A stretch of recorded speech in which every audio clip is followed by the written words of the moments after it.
Welcome to another edition of AV Rant. I'm Tom Andry, and I'm here with. Rob H. This is AV Rant. It's your home theater and AV questions answered.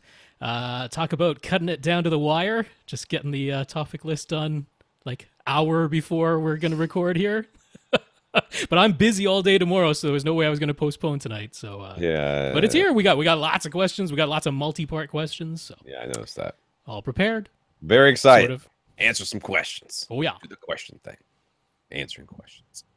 Did you see the Defenders? Did you watch the Defenders? I've watched about half of the first episode. That's about it. haven't gotten very far. The first night. It was on a Friday, right? It came out Friday morning or Yeah. something. So Friday night, we had friends over, and we were enjoying some tasty cocktails, and then they left, and I thought, hey, I'm feeling very spry. I'll go watch episode 2 of the Defenders. Sure. Nope. I got about a third of the way into it, and I fell asleep. Straight up, just fell asleep. And it's not the fault of the show. That's No, like I was just I got up at 5 a.m. the morning before, Thursday morning, and then 7 a.m., which is early for me. Some people out there are like, what? I'm like, yes, okay, sorry, I don't keep your hours. I used to, and I hated it, but now I don't have to, so whatever. I was pretty tired. So. Yeah. Anyways, I did watch a little bit more of it last night, but I didn't quite get through the intro of Iron Fist being Iron Fist at the very beginning. That's how far I got. Well, in the half of the first episode that I've seen, I'm like, yeah, Jessica Jones is easily my favorite out of this group. Keep just her like the shows on the screen more, and everybody else can go in the background. Yeah, we'll see how it turns out. We'll see how it turns out. I'm willing to give it the old college try. I'm gonna let it go. See how it goes. I'm gonna go ahead right now and open up the Ecobee control panel for my AC, because I can already tell you this is going to be an issue. I've already lowered it once, so we'll see. Yeah, I said remember me, so remember me, stupid program. That's one thing I can't get Alexa to do is control my thermostat. I don't know if I know. Yeah. I don't know if I'm saying it wrong or what, but it's not working. All right, so the Defenders we have not watched. That's bad. Has anything else going on? Anything else you've done that's interesting? We're going to be exchanging the LG Ultra HD Blu-ray player that my parents got, because we got one of the ones that vibrates. Apparently, this is something that several people. Well, you know how well. So the disc inside is spinning, and it must be slightly off kilter. Oh, because you can hear it going, and then if you put your hand, you feel it going. So this has been reported by quite a few people that there are units of this particular model, the UP970 from LG, doing this. So some people say, hey, mine has worked absolutely fine. Other people I exchanged it and got one that works just fine. So it's a unit to unit thing. Theirs happens to be one of the ones that's a little off balance. So somebody over there that was assembling those for pennies on the dollar. Exactly. In China. Yeah, very quickly mass produced. It's like, I don't not care. A shock. I'm out of here. Plus shipped by the postal service from across the country, so not impossible that some shipping jostling took place. Sure. Yeah. Sure, absolutely. That can definitely happen. All right. This is AV Rant, the podcast that answers your home theater and AV questions. To get your questions answered, all you do is ask. You ask by emailing us at question@avrant.com. You can also go to the website, www.avrant.com. Leave us a comment there. Facebook.com/AVRant podcast. YouTube.com/C. I kind of feel like that's a grade. I don't understand why we got a C. They didn't know what we were doing. We're on the C list. It's above Kathy Griffin, though. She's on the D list, right? Wasn't she a D list? Is that the self-proclaimed? Yeah. Yeah. So hey, D list. YouTube.com/C/AVRant. That's where you'll find your questions being answered in full color and with our faces. For what that's worth. And you can see me in my Pokemon shirt. That's right. Which, if I had realized I was wearing it when I started the podcast, I would have totally changed. Fine. It's, sometimes I embarrass myself with how geeky I can be. Like, hey, you talked at length about it just 2 podcasts ago. It's not a shock to anyone. I know no one's shocked, but still, I'll find somebody asking me a question and 7 minutes into my response, I realized they were just being polite. Mm. And you're like, oh, you didn't want to really know how to calibrate a subwoofer. I'm like, okay, all right. But now that I'm on the way, I'm just going to go ahead and finish. I'm bringing that home. Finish Hey, the thought. Finish the thought. That's right. If you want to reach us directly, you can contact Rob at avrant.com. His Twitter is at First Reflect. I'm Tom at avrant.com. My Twitter is at avrant_Tom. We have a producer named Austin. He has a Twitter at Austin, TEN Pond. He takes care of, he helps with the questions, does a lot of stuff with the videos, does all the videos really, except for the main one, the big one that you do. And you're the old, and I just wanted to be said that no one asked Rob to do that. He insisted. So, well, people did ask. They're like, we I want didn't the full ask you. thing. So I told you that you could tell those people that we weren't going to do it anymore, and you were like, "Well, it's a little bit that big of a hassle. I'll just do it." Yeah. So, I just think that you should get the credit you deserve. And if you were a full-time employee, that was something I would make you do on your own time, right? Not on company time. Because I get paid so much by this podcast. We are rolling in the fat AV Rant dollars. The fat AV Rant dollars. Austin, our producer, does the videos. He also has his own podcast, the We Watch Movies podcast. That's actually a podcast about movies. Jeez. Watching movies. It's actually about watching people watching movies. Okay. You gotta so throw some kind of curveball in there, because man, that is. We talked about phoning it in the other week. That is some phoning it in. That's phoning it in. Yes, no, because I usually try to think of something beforehand. And I didn't this time, but the reality is what they do is they sit at the very front of the movie theater. They bring chairs in and they sit there like way before the movie starts. And people come in and they sit down and they watch people as they're watching. Right, they movies. Turn around and face the other way. They face the exactly. Audience. All right, they're facing the audience. The We Watch Movies should be the We Watch You Watching Movies podcast, yeah, but too long. We watch movies. Too long, clearly. I gotta figure out the way to extradite myself from this We Watch Movies podcast thing. Nope, too late now. It's the Bob's Burgers, something written on the chalkboard every episode. I know, but they have like a room of writers, and I had a piece of paper with a bunch of things on it, and it's gone. Somebody cleaned it. It's gone. Somebody cleaned this room and it left. Disappointing. See the eclipse? Did you do the eclipse? You're too north for the eclipse. We were too far north for totality, but we got just under 80% here, so it was definitely noticeable. I was working, so I couldn't really stop and put on proper eye protection and get a really good look at it. But my dad had a telescope set up in his backyard and got some photos. So look at those. I made a little pinhole viewer, box viewer thing. That worked okay. The best thing that worked really is my dad took some cardboard and just like a hole punch and punched a couple of holes in it and just held it over the ground. And that was the easiest way to see it. It was really quite visible that way. So anyways, if you caught that, great. If you didn't, I really don't think it matters. This is AV Rant, the podcast. I mean, people get really excited about these things. They're like, oh, it's going to be eclipse. What does it mean? Nothing. Don't mean nothing. Just the moon. Just doing its thing. AV Rant, the podcast that answers your home theater and AV questions. To get your questions answered, all you have to do is ask. So people have. And those people sometimes want to say thank you when we answer those questions. And one of the ways they say thank you is they go to www.avrant.com and click on the Buy Us a Cup of Coffee link. There they were able to give us a PayPal donation. So we want to thank Elongo, Brandon, and Fred for the donations this week. Yeah, Elongo, Brandon, Fred, thank you very much for those donations. We appreciate it. They will be going to our coffers to help pay for our hosting fees and other such things as they come along. If you can't support or don't want to support the podcast monetarily, we totally understand. If you can figure out a way to support us, just let us know so that we can thank you on the podcast. For example, Herb from Cross Spectrum Labs heard about our upcoming subwoofer review and other things with that's what Austin's going to be doing. And he volunteered on the Twitters to send us a calibrated U-Mic 1 for Austin to use for his forthcoming SVS dual subwoofer setup tutorial. And I guess it's a tutorial and a bit of a review. So thank you, Herb, for that. Yeah, definitely, Herb. Thank you so much.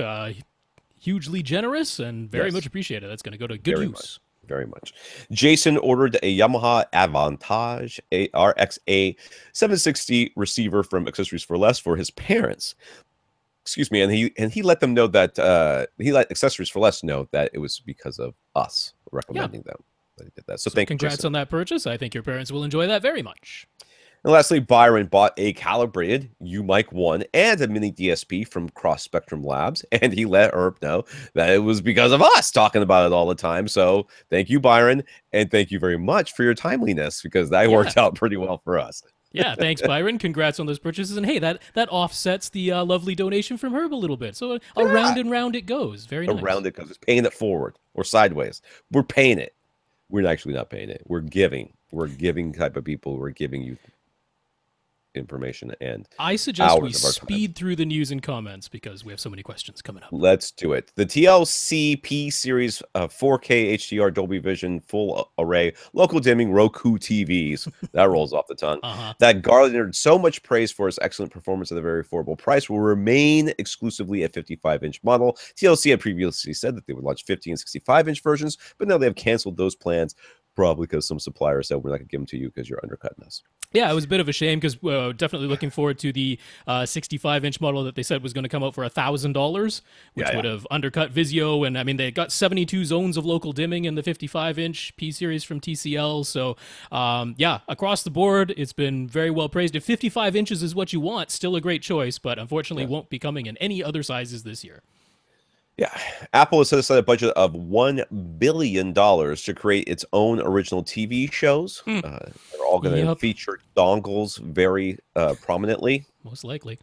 Everybody's going to have an iPhone, and they're going to all have Beats by Dre headphones, guaranteed.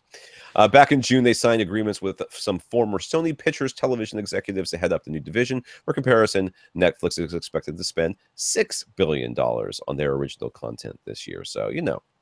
Yeah, just in case you thought $1 billion was a tremendous amount of money, it's I mean, it's certainly not insignificant, but they're not going to be immediately competing with the likes of Netflix. Netflix has a lot of original series now. So, but yeah, this is yet another provider getting into the, like, as if we needed another to get into the original content business. But here comes Apple. They can certainly afford it, so...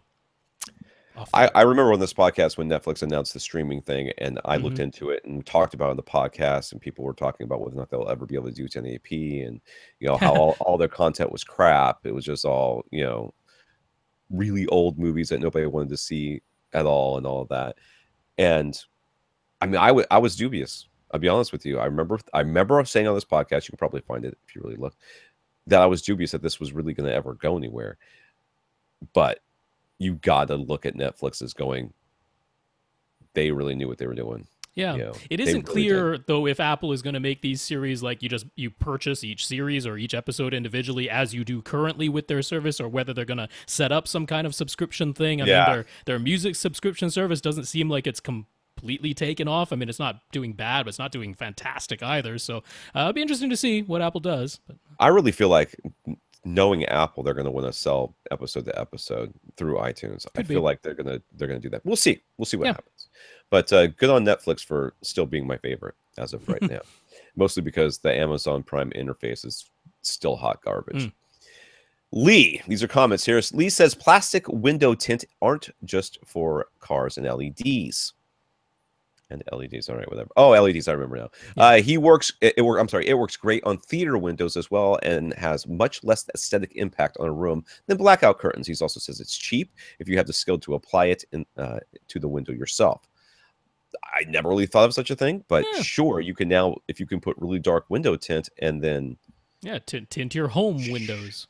I don't know. Seems weird. I don't know about removing it afterward too, because I imagine when you go to sell the place, you're probably not going to not want to have tinted windows on your house. But there must be a way to. Yeah, remove it's a little. I mean, how do you get that stuff off your car? It's not. I mean, it can come off, right? I mean, I see it come off. I see people who have applied it incorrectly and it has bubbled and come off. But I don't know. Maybe Lee can tell us about that too. Chris shared a link with us to the $129 low felt basslet. Basslet.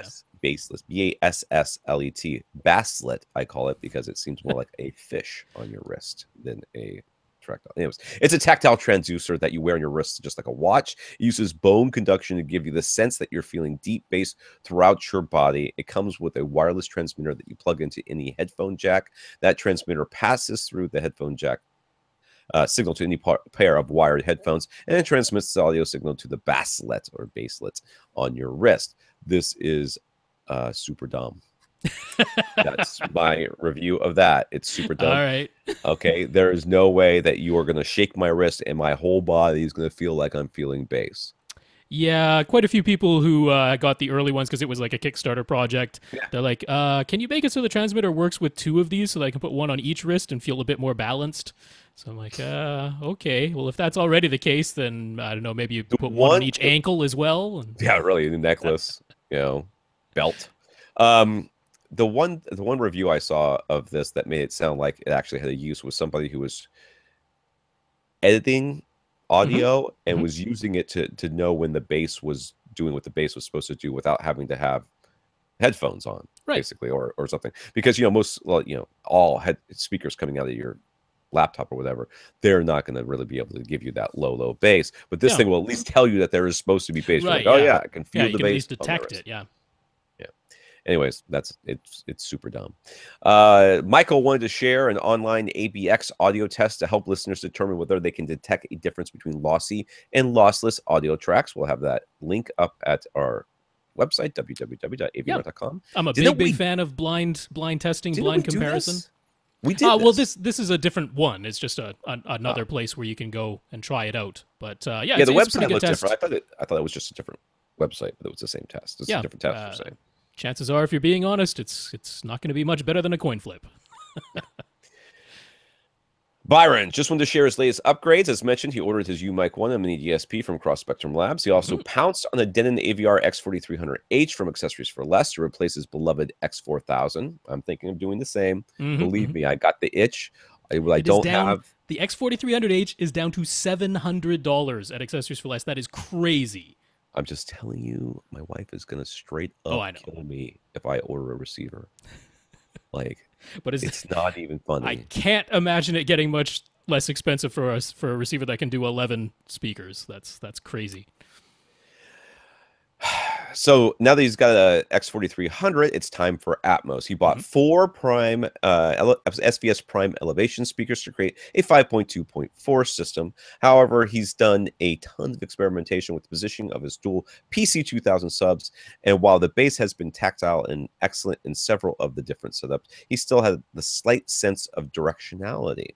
Plus, he's in the large open concept room, so it isn't as simple as just putting the 2 subs across the room from each other. So he ordered another pair. He's got PC 2000s, so now he's going to order a pair of PB 2000s to make it a system 5.4.4. He's planning on using the Mini DSP and Andy C's, I don't know who that guy is, multi-sub optimizer software, and he'll report back on the results. So we look forward to hearing from Byron on all of that. Byron is single? Is Byron single? Nope. Byron, dude. But he is a lieutenant commander, so he can say what goes. Byron, can you talk to my wife about me getting a new receiver? Because she's gonna straight up kill me. Because I got the itch so bad. That is some wild stuff, Byron. But we're all envious, dude. Straight up, talk to my wife. All right, I'll give you her email. I'll give you her phone. Okay, maybe that's weird. I'll give you her email address. Let's get to the questions here. My first question is, Byron, how did you do that? Okay.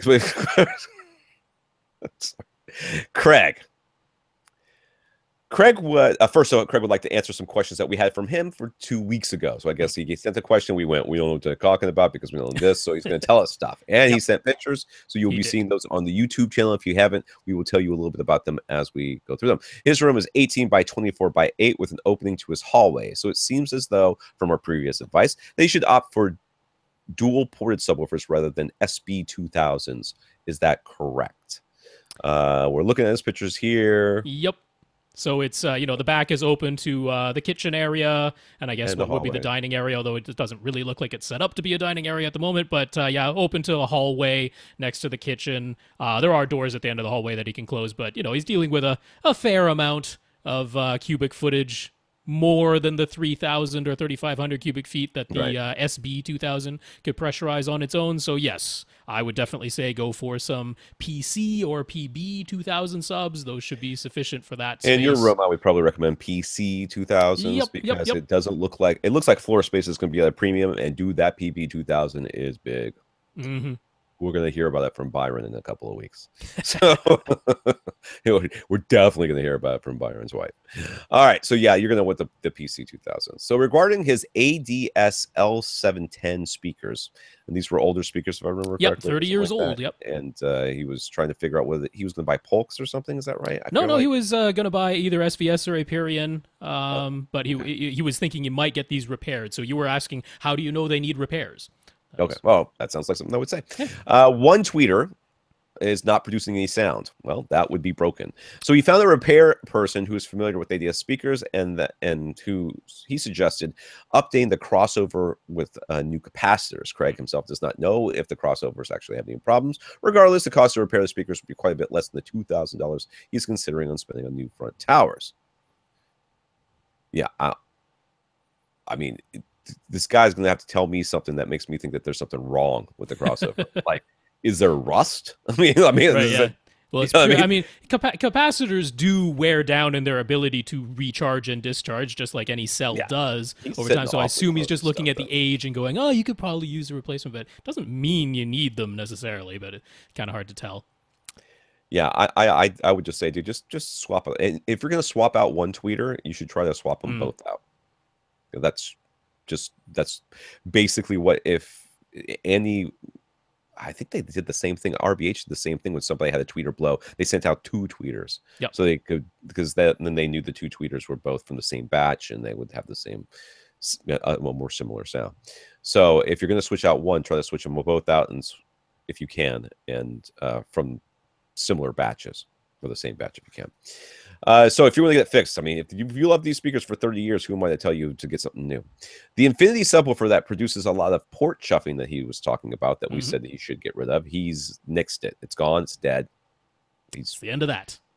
I would like to think that he put it on a little raft and set the entire thing on fire and floated it over over some cliff some places.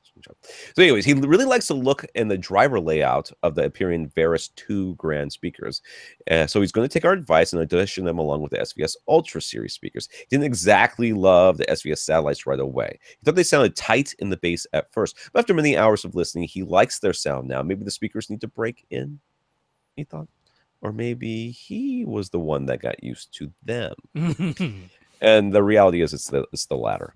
You got used to them, and it's a completely normal thing. And we all do Very. this. When you get brand new speakers, especially if they have a different sound than what you're used to, the difference is going to make you think that it's bad.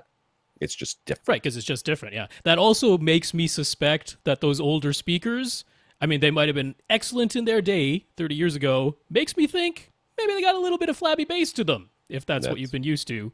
Yeah. So, either the Aperions or the SVS, great to take advantage. Both of them free two-way shipping. So why not audition them? Keep the ones you like, send back the ones you don't. You're not Right. out an extra penny. So that's a great plan to do that. And I suspect everything will sound tighter, cleaner, better delineated.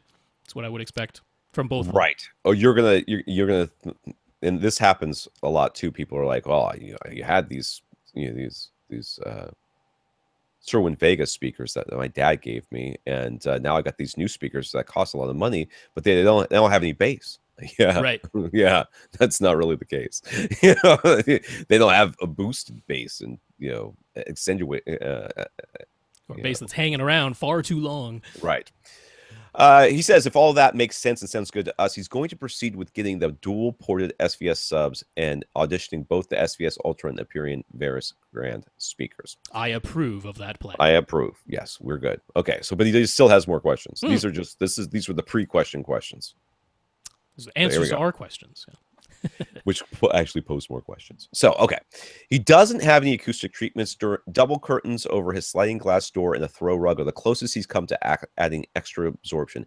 Any suggestions for him besides closing off his hallway with a door? I have to scroll back up to see these pictures because I can't see what Rob is showing all you people. Yeah, now, this so I mean, room has a ton of stuff in it. Right. Yeah.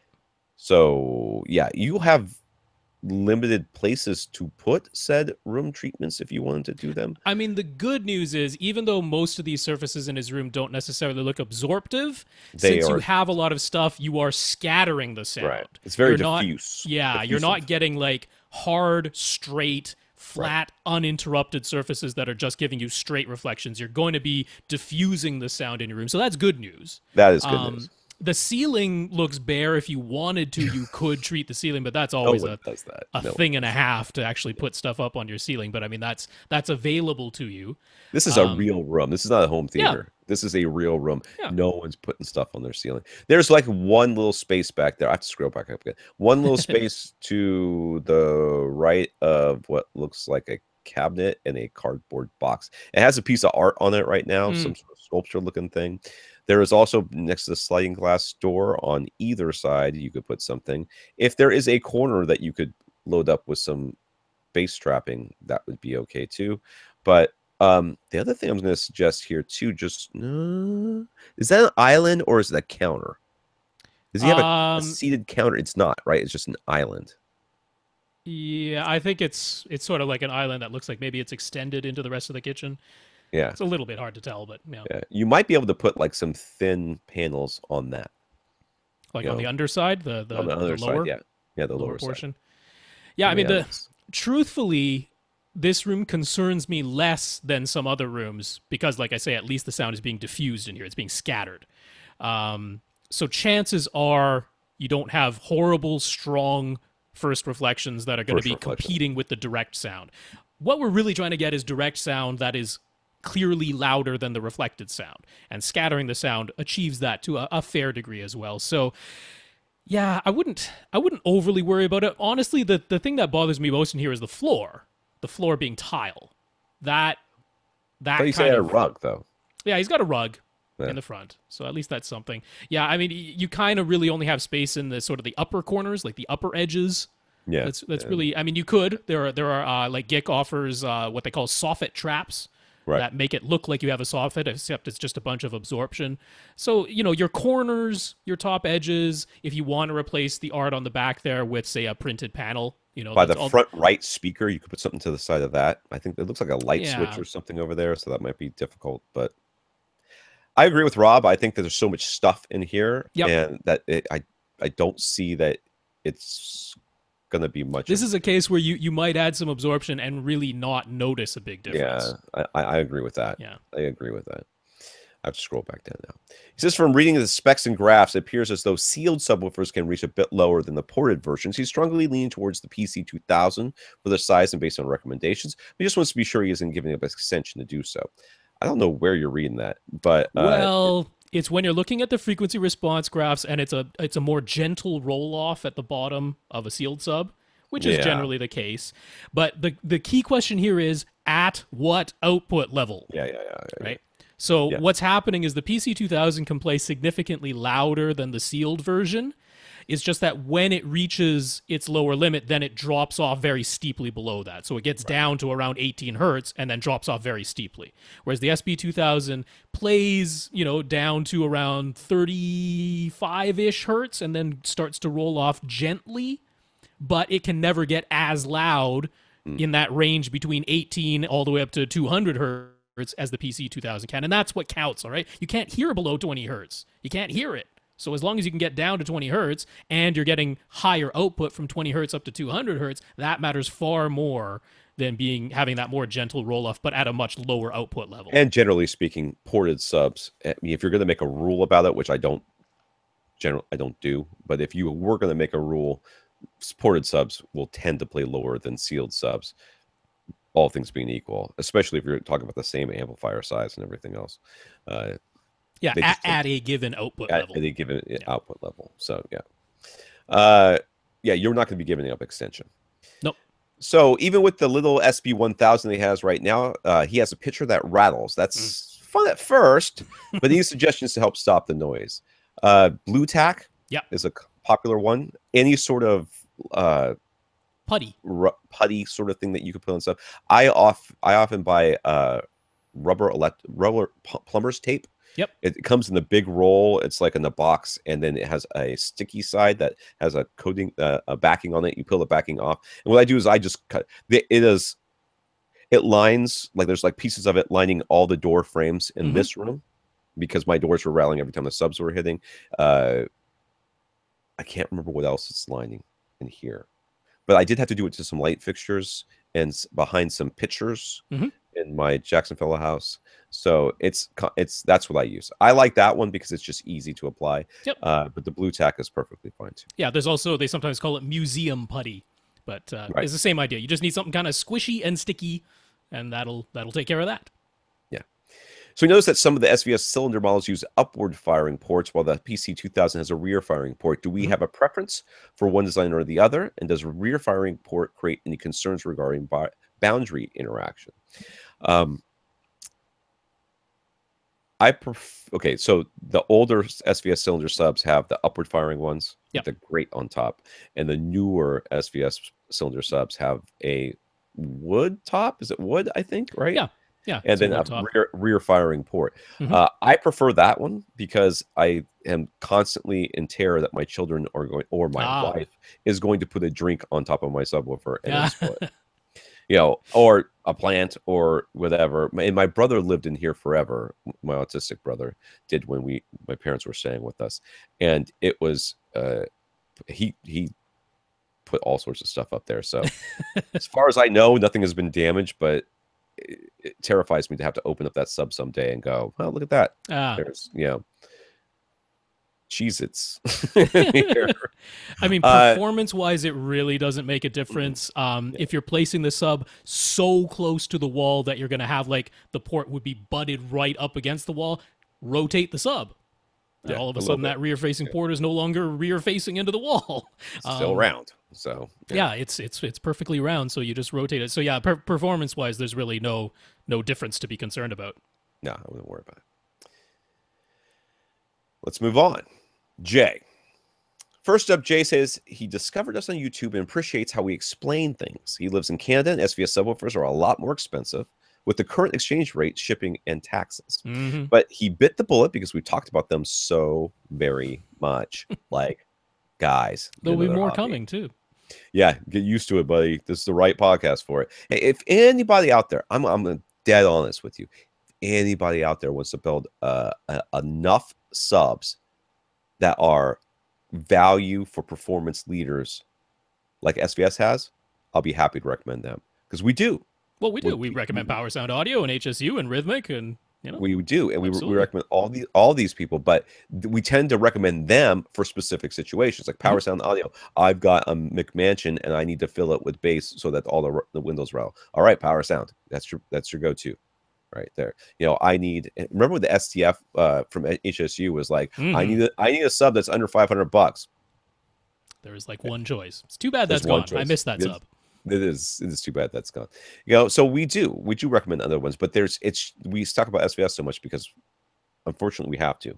That's what we don't have. They hit a lot of the middle area that a lot of people live in, so makes sense. So for size and looks reasons, he with the SB2000, even though it's an open concept space, he was using a Wharfdale SV250 before. Now, if I'm not mistaken, I'm guessing the 250 is a 250 watt amp. Could be. Probably in there. That's what I would guess. And it's probably an 8-inch woofer, maybe 10-inch. He wasn't satisfied with it, which is why he considered the SVS in his first place. But now that he's heard tight, smooth, even, and thunderous bass, even in his open space produced by the SB2000, he calls his old Wharfdale his lazy dog. So it was expensive in Canada, but it was worth it to go with SVS. So there's a listener. We have a believer. We have a believer. We know what we're talking about. So anyways, these are questions. He's putting together a dedicated theater in the basement. He wants 7.4 Atmos setup. That something is a 2 or a 4. It's coming up. Anyways, and he's a Golden Ear fan, so he already has Triton 2 towers and the Super Center XXL, which I imagine is a very large speaker. Yeah, it's pretty big. I would guess. Anyways, this Triton towers have powered subwoofers built in. They can be used just as regular speakers, but also the option to send them an LFE signal with RCA connections. Since he doesn't have any subwoofers in the basement at the moment, he tried setting the front speakers to small and connecting the powered bass drivers in the Triton towers to his AV receiver subwoofer outputs, letting the AV receiver handle the bass management rather than just setting the fronts to large and subwoofer to none. He thinks it sounds better this way. Mm-hmm. The built-in powered bass drivers in the Triton towers play plenty loud enough they can rattle his house. So output isn't the issue at all, but he'd like the bass to play a bit deeper. Okay. So he's trying to figure out what he should do. He's fully on board with the multiple subwoofers approach, but could he potentially buy only one external subwoofer and have it work alongside the Triton tower built-in subs? Again, SVS subs are expensive in Canada, so could he have the benefits of dual subs over most of the frequency range by running the Triton, the power Tritons at the front of the room and then adding, say, a PB2000 at the back of the room? And then the PB2000 could fill in the lowest frequencies on its own. Could that work? I mean, technically, no. I mean, it works. It works. Yeah, I mean, it'll function. Sure, it'll function. It works in that the subs, the speakers at the front will make as much bass as they can. The sub at the back will do the same thing that they're doing until those things taper off, and then it's going to be by itself. Right. So, and those Triton towers are going to be attempting to play lower, which brings in the possibility of them actually adding distortion in those lowest frequencies, as opposed to really helping out. So my new thing, whenever somebody says I want to run my speakers full range because they've got subwoofers in them and blah blah blah blah, is like, fine. If you want to do that, then see where your speakers are placed at the front of your room. Buy 2 subs and put them at the back of your room in the exact same spot, right, away from the wall. You know, basically mirrored. Yeah. If you do that, then you can do it. Oh yeah. But the problem here is that you will now have 2 subs once the Tritons roll off, and let's just say, for sake of argument, they just roll off and they're silent. They don't add any distortion. Let's pretend that. Let's pretend that after they roll off, then the SVSs are playing by themselves. They are in a not great location at that point. They are, both on one side of the room, probably close to you, playing by themselves. I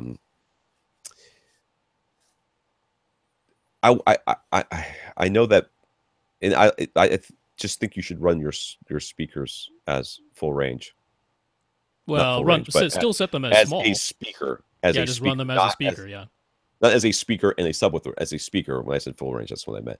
And then cross them over into your sub, and then save up for a second sub, and then do it that way. Yeah, I mean, I know you don't want to, and I know you feel like I spent the money on these things because they have. I understand. I understand. I do.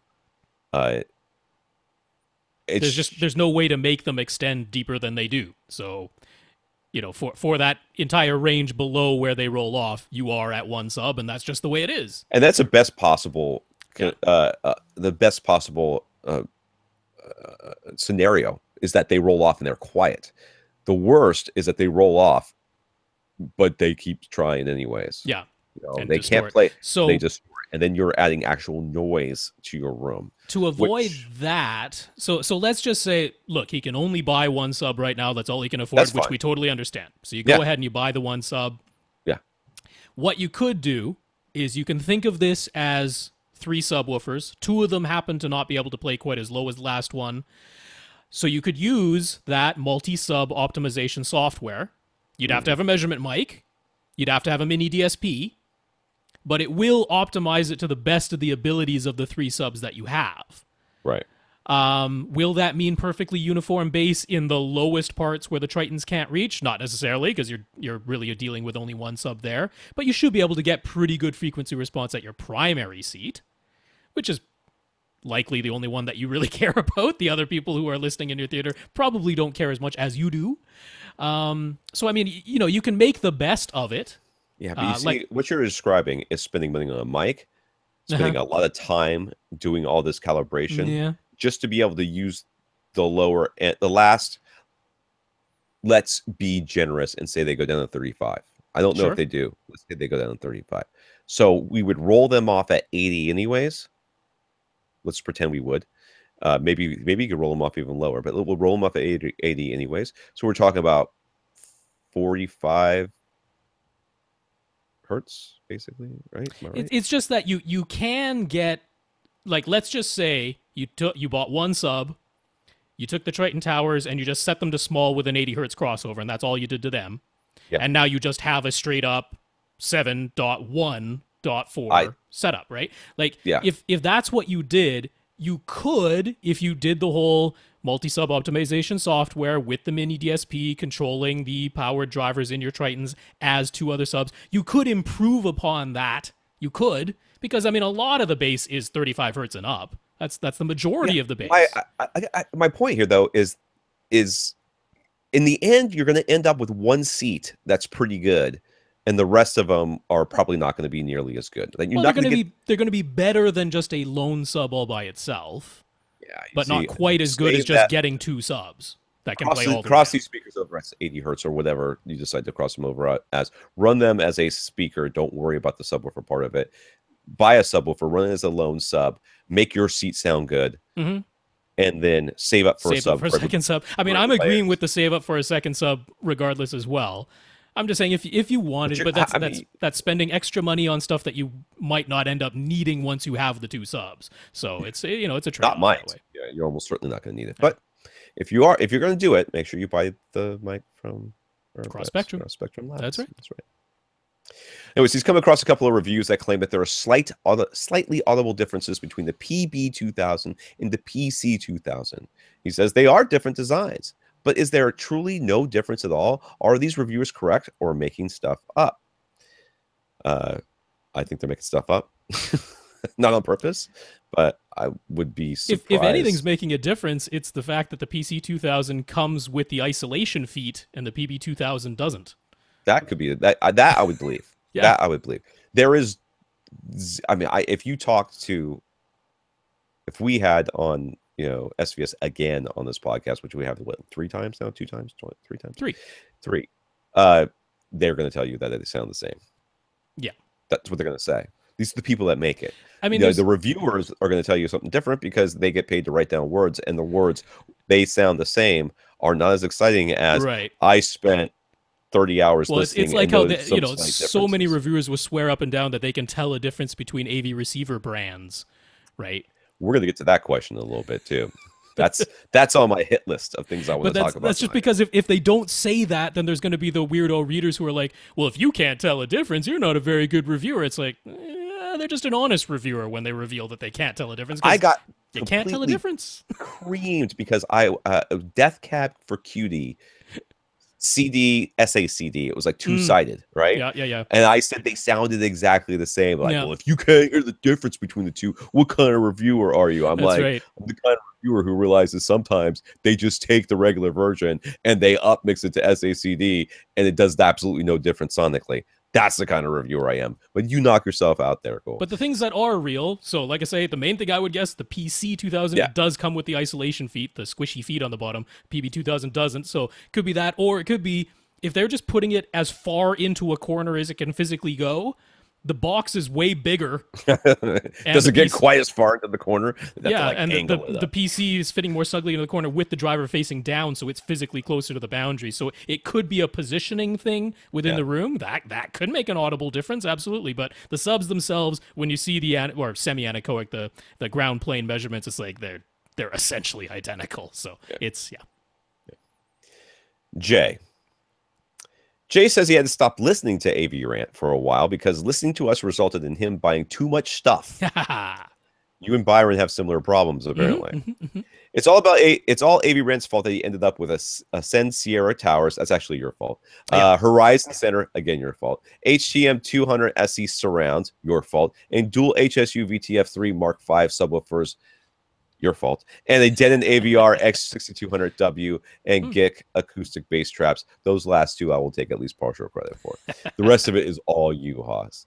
Anyways, so if you're looking to blame, and your wife is looking to blame somebody, just Rob at AV Rant. I'll take the blame for that kind of thing because I bet it sounds pretty good. Yeah.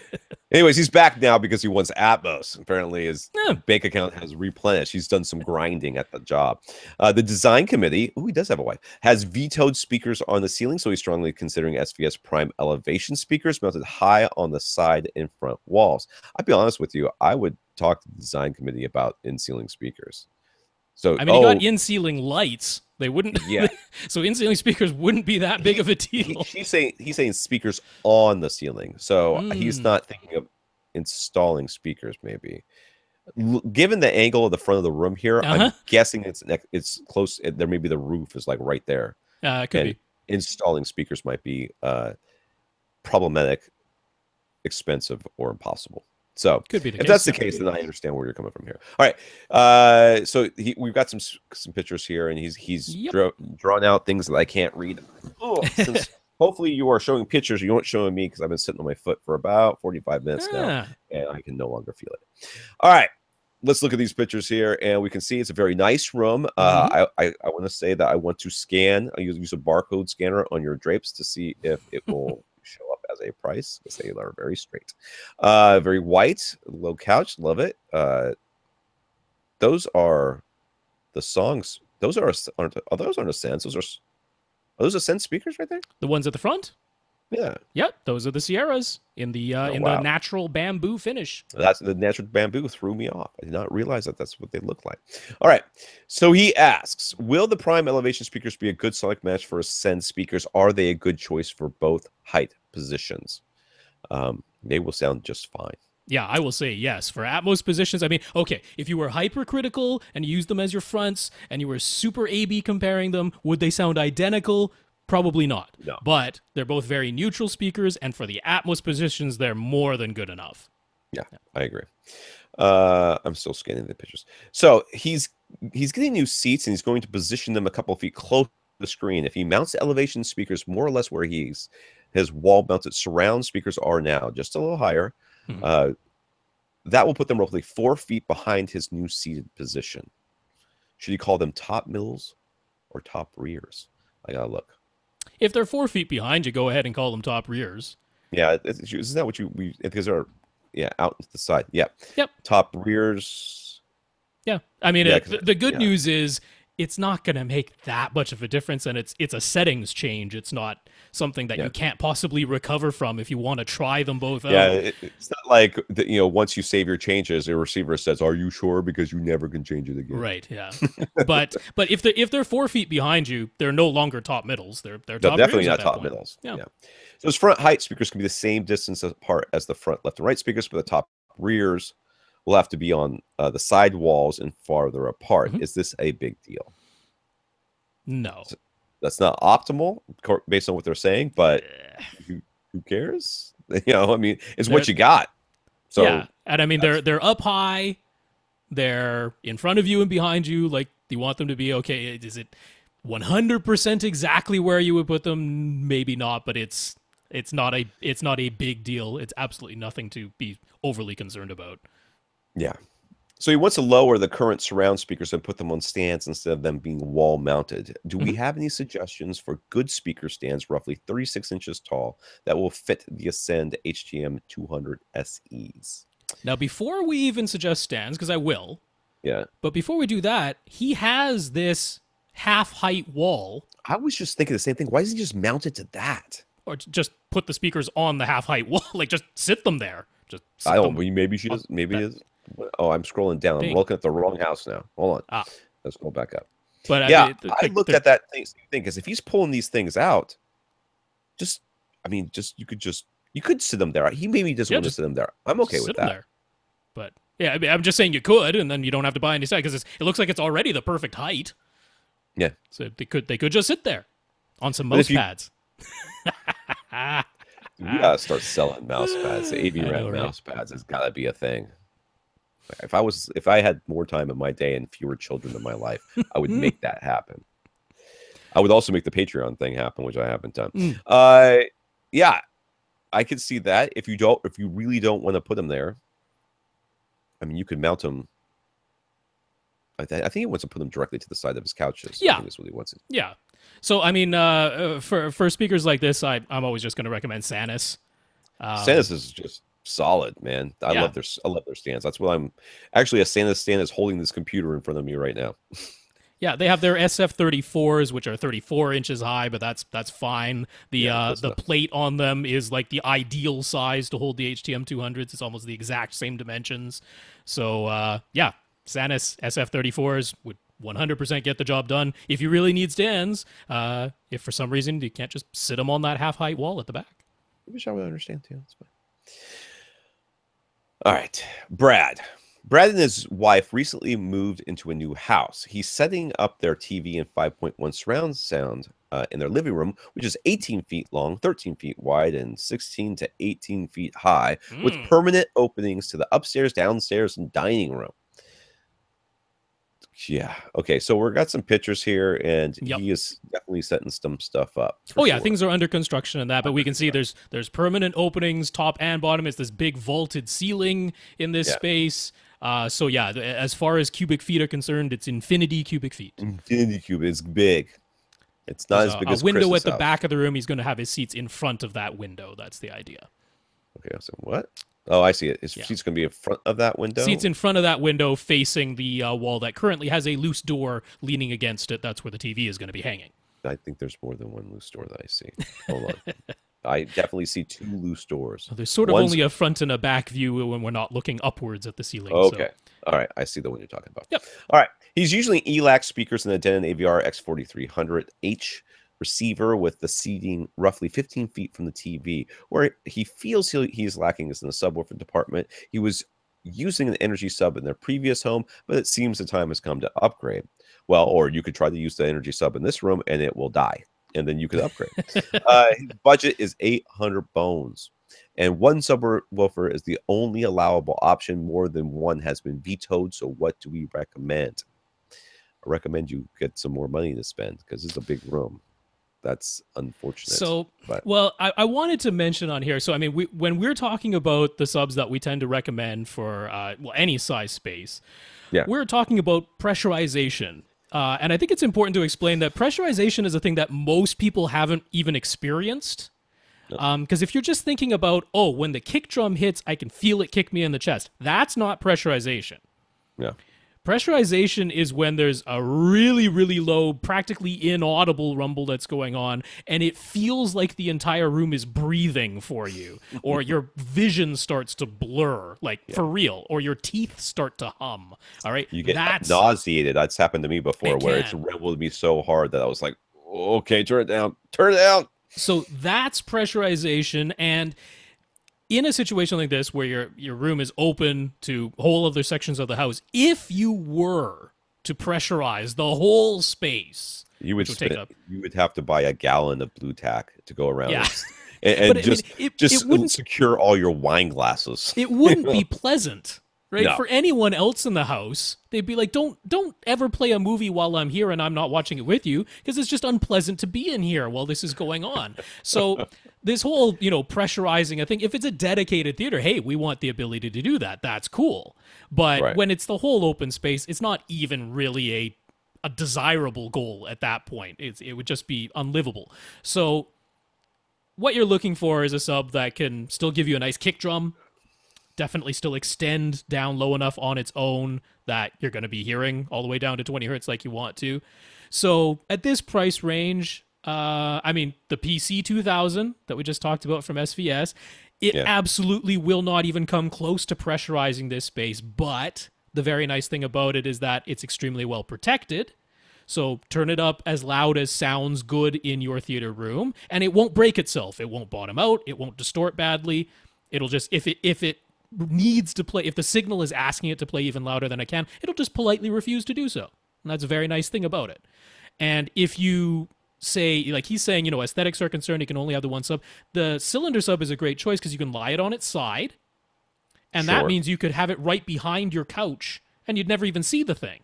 Yeah. Lying on its side behind your couch. That means you'll get some great tactile sensation from it, whether you like it or not. So I mean, that could work very nicely. The alternative I'd point you to would be HSU with their VTF3 Mark V HP for high power.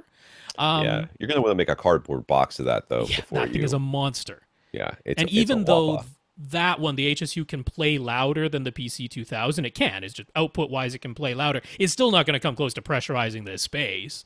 So, yeah, but whatever one physically works better, I would go for. Yeah. Dave, this comes from Twitter. Dave noticed the announcement that Blade Runner is being re-released on Ultra HD Blu-ray with HDR. How can a movie that was shot on film nearly 40 years ago be in HDR? I mean, they can just process the heck out of it, can't they? I mean, can't they just shove it into a computer and then say, let's make it the highlightier and the... Well, I suppose you could fake it like that, but the main thing is that actual film, when they film stuff on film, has greater dynamic range inherently than what things were mastered to for the final product. You can get 11 or 12 f-stops out of motion picture film, which is considerably more than the finished product had. So if you go back to the original negatives... If they still have them... But if you do and you rescan them, there genuinely is more dynamic range in the original negative photograph than what was used for the prints that we've been watching all this time. So that is one way to absolutely get 100% genuine HDR. It's not the full 15 or 16 f-stops that a modern digital camera can capture, but it's more than standard dynamic range. It's there for real in the film. Yeah, but the reality is they're probably just going to take like the Blu-ray version they had and just process it. I absolutely believe that. Why would they do what Rob's saying? Because if they were doing what Rob said, they would be talking about the fact that they had gone back to the negatives to get the everything. It might be though. I mean, that's a historic enough film that they might have gone to the...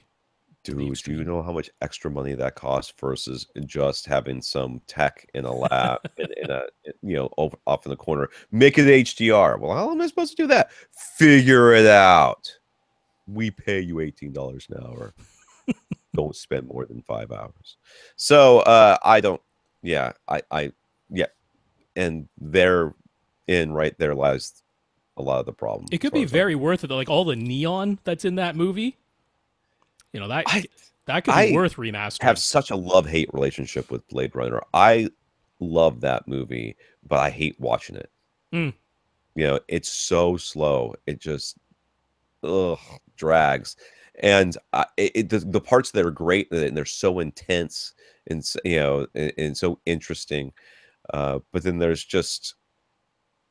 And then the voiceover. I wish they'd never done the voiceover. Well, that's a choice. Better. That was the theatrical version versus the director's cut. So. I like the director's cut quite a bit, but I do love the movie. For those of you that are right now clawing at your computer screen saying I'm a heathen, I understand where you're coming from, but I've seen that movie so many times, and every time I'm just like, ugh, I love watching this movie, but is it going to end soon? Well, if they can make it look anything close to Ghost in the Shell that I just watched at my parents' place over the weekend in HDR on an OLED TV, that's some spectacular imagery with those neon-looking cities. So they have that red box right now. I want to rent that. I want to see it. Yeah, I want to see it. I enjoyed it. Okay. All right. Rob has lower standards than a lot of us do for movies. It's true. I give movies a very fair shake. You do. My brother's the same way. And I'm great with comedies. I laugh at everything. I laugh throughout the entire movie. If it's a comedy, it has to be marginally funny for me to laugh. Afterwards, I'll say, oh, it wasn't that great. But you'll think that while I'm there, I'm having the best time of my life. It's just the way I am. So I understand where you're coming from. All right, let's get going. Ron. I got a big old picture here with an X in it, and I think the X is a ceiling fan. That's right. It was a reminder. So, this reminder. Was a reminder diagram of his room. He's got a big old ceiling fan over top. There's an OM, and there should be a T, and he's Xing me out. What I'm seeing here, I don't appreciate it, Ron. All right, Ron. Following our advice a couple of weeks ago, Ron wasted no time spending his $6,000 budget. This may be the first time I've ever thought about the fact that people are spending multiple thousands of dollars based on what we say. It's a little intimidating. That's a little intimidating. Hey, man, if I were buying the gear that we recommend, I'd be happy. So I know. I would be thrilled. I want to go live with Byron. Yeah. Anyways, he ordered the Aperion Intimus 5B bookshelf speakers and SVS Prime Elevation speakers to try them both out. So far, he's preferring the SVS, but that's due mostly to their smaller sizes and including mounts. And they actually, because he says the actual sound is very similar between the two. Yeah. He ordered an SVS PC2000 and Marantz SR6011, an Epson 5040 UB projector. In getting all this new stuff set up, he has a few more questions. First so there you go. I mean, we laid out. We laid out the stuff that he could buy with his $6,000 budget, and he's like, "That sounds good." He bought pretty much all of it. We know what we need to do. We need to like set up like an Amazon store. Well, of course. Where we just send you the link. Like you press this, and then fills up your basket, and then we get some sort of cut. That's what the affiliate program was. People have suggested that to you multiple times, but it's a lot of work. It is a lot of work. And I'd rather just give the advice and let you guys do it. I know, yourselves. Right? I know. It's like throwing money away. I understand, but there's a big part of me that believes that the minute this podcast starts making like real money, it's going to just implode. Makes real money. When is this podcast ever going to make real money? Never. The way we're going. But the instant we make any money, people are going to be like, "Oh, you're only talking about that product because you make money off of it." So that's exactly right. Have to avoid that. Exactly right. Yeah. And that's I'm like, I don't know how to avoid it. All right. About the elevation speakers, if he mounts them so they're angled down toward the seats, would that make them too directional for how surrounds are supposed to sound? No. Nope.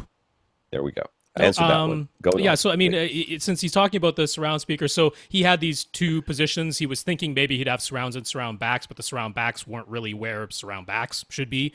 Right. So the surround positions that he has are more or less directly to the left and right of his couch. So he's just like, if I go with the prime elevations, they have this angle built in. He can't really angle them forward or backward. Nope. So he just put them on the wall, up a little high. They'd be angled down, aiming right at the ears. That's fine.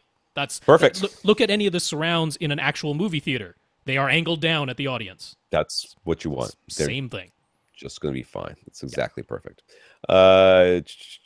What speaker wire should he buy for 25 to 30 foot run, and what banana plugs should he get to go with it?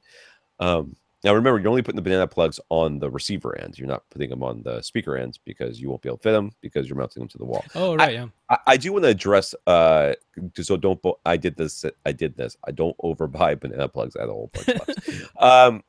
He said he's preferring the SVS, but due mostly to their smaller size and included mounts. Mm-hmm. I want to say that if you had actually said, I kind of like the way the Aperions sound better, but I like the form factor and the ease of use of these SVSs more, which one should I buy? I would probably say to buy the SVSs anyways, because I think that people get too hung up on, well, this sounds just a little bit better, so I got to go get it. Even though it's way too big for my space and I'm going to have to reconfigure my entire home theater. I'm like, no, dude, what you got is good. This is good. This is just and you're not going to be A/B comparing them on a daily basis. Right. Once you put them in your room, you're going to love them. So I think that's great. 25 to 30 foot run. There's going to be a lot of people out there with a lot of advice about speaker wire. Cheapest wire you can find that's reasonable, but I would say something like 12 gauge just to be safe. You could go 10. 14 gauge would be absolutely. 16 gauge would be fine for 30 feet. You're never going to hear it. Never going to hear it. You can talk about calculating how much resistance is in that length of wire at 16 gauge and going, oh, there's a possibility that at 47 kilohertz there might be a slight bit of attenuation. Like, you're never going to hear it. Never going to hear it. So, 16 gauge and, the number gets lower, but the gauge gets thicker. So 16, 14, 12 would all be absolutely fine. Now, Rob and I are going to disagree on the banana plugs. Right. I like the banana plugs where you manually screw them down and it spreads out the tip so that it locks in place to the point where you could like swing your receiver around on the end of your speaker wire. The banana plug is not letting go. Don't do what I just said. That would be don't do that. Poor life decision. But you can get some of those at Amazon from a company called GLS. Yes. Locking banana plugs is $35 for 14 pairs? So something like that. Really not a ton of money for that. No. I like Sewell for the simple reason that Sewell has a banana plug called the Strike banana plug, which is super quick to install. So that's what I like about those. Easier to install, but it's just a spring banana plug. It's just a a compression fit that goes in there, so it's not as secure as the locking banana plug, but a little bit cheaper and faster to install. Whatever floats your boat, I'd be happy with either. For the speaker wire, I think since these are going to be mounted on the wall, there's a chance he might be running the wire inside the wall. I thought the same thing. Yeah. Either way, I really like just getting Belden speaker wire. You can get it from Parts Express. It's not very expensive. They have in-wall. They have stuff that you can bury underground outside if you want that. Plenum-rated stuff that you can put through an air return and meets all the fire safety codes. They got every kind that you want at Parts Express from Belden. White jacket, black jacket, whatever you want. So the one thing that I often find with plenum-rated speaker wire in particular is it tends not to be too supple. Right. Which if you're trying to shove something through a wall, makes it easier to work with. But if you're just going to be, if running you're it around the perimeter of your room, something like that, it tends to be a kind of a pain to work with. So it's just a little stiffer. So know what you're going to do with it, and make sure make sure that you're getting what you want, because you can get like 14, 16 gauge wire, like 1,000 feet of it for like $100, or well, not quite that cheap, but you can get it for under $1 a foot. So yeah. So any of those would work, but I to be honest with you, dude, you know what I do when I need speaker wire to just do in here? I go and buy the cheapest crap I can find at Home Depot. Yep. That's what I do. Cord. Absolutely will work. I just can't be bothered to go through all this hassle. So the HDMI run for the new projector will be about 30 feet. 30 feet for an HDMI. That's a long way. What cable should he buy? The Red Mirror? Is that the one we're going to go with? Red Mirror? Yeah, Red Mirror from Monoprice.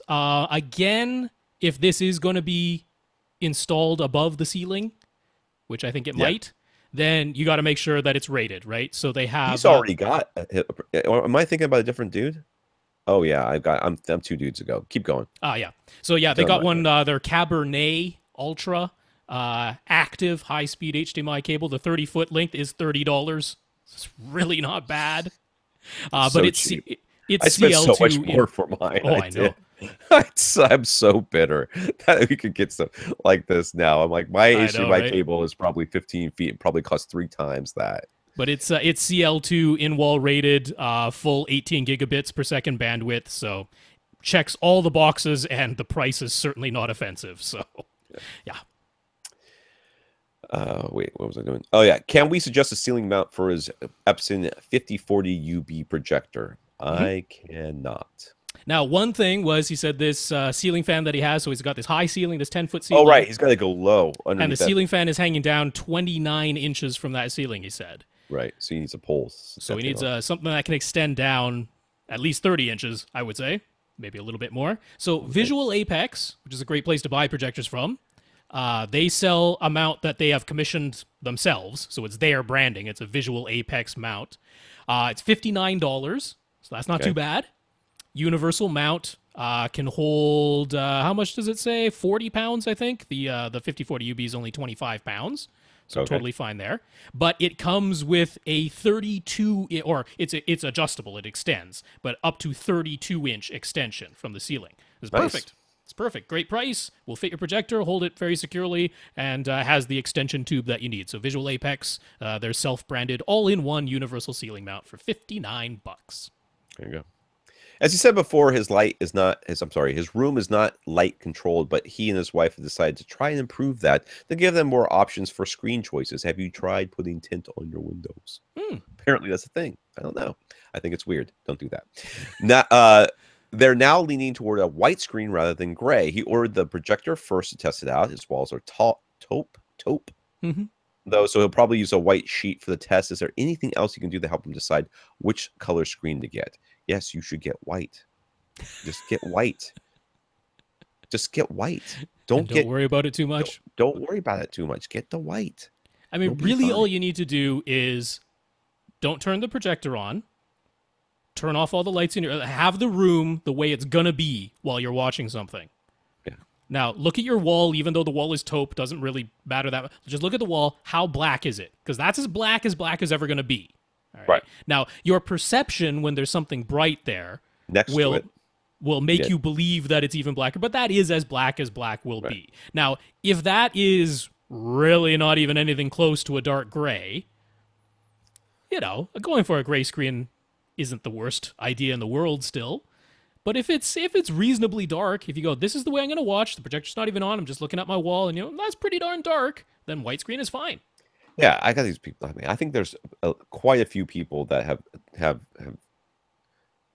contacted this podcast, talking to us about gray screens and light rejecting screens and stuff, that if you turn the lights off in the room that they're using at the time that they would be using it, they would trip and fall over things. I absolutely believe that. And they're like, well, there could be a car that goes by and the light's going to come in the window. I'm like, all right, then, that might happen. And boy, will it take you out of the movie experience. I mean, you were already watching Batman v Superman, and then we were already hating it. So, just go with white. Unless, like Rob said, it's just really not dark in there. Yeah.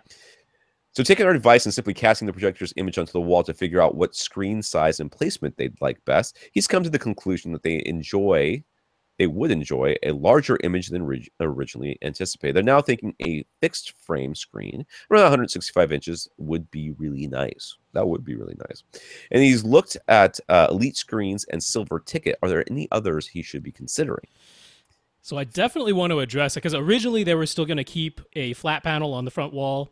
And then he asked if he could have a screen that's, extended, like mounted to the wall, but extended out. So we suggested the L brackets so that the screen could come down in front. Oh, right. And he was saying, so from his seat to the TV is about 11 feet. And then we're thinking, well, that's going to end up being about 10 feet with the screen being in front of the flat panel. Right. So I was at the time suggesting like a 120-inch screen, because that from 10 feet away is still a big viewing area. And he was like, oh, maybe 135. So now they're thinking, take down the flat panel, have the screen just a fixed frame screen that's on the wall. It's going to be their only display. So that means they're back to probably a little bit more than an 11-foot viewing distance now. Right. And he's like, okay, so we just projected up onto the wall, and 165 inches is about where they landed. I can't feel good about wholeheartedly recommending a 165-inch screen with the 5040 UB. Oh, because of how much light output. Yeah, you're gonna have to use the high lamp output mode. Right. If you were in a Batcave theater, it can do it. That's not the concern. It's just you're definitely not Batcave scenario, and you're gonna have to use the high lamp mode. And like 135 and the 5040 UB go together like peas and carrots. All right, so 135-inch screen is really, really nice for the 5040 UB for its light output capabilities. 150 is doable, but 165. You already bought this projector, right? Yeah, he's already bought the projector. You're Okay. really starting to push it. So there's a couple of easy things. I'm like 165 from a little over 11 feet away. I'm like, that is a big field of view. Right. So I wonder if just the awe of seeing this huge image at first seems really cool and impressive, but if you actually lived with it for any length of time, you might start going, I am finding myself tired after watching because I have to actually turn my head to take in the sides of the screen. The thing that bothers me, and I think people think that my screen is too big. I'm sitting about, I don't know how far away from a 92-inch. 92-inch, right?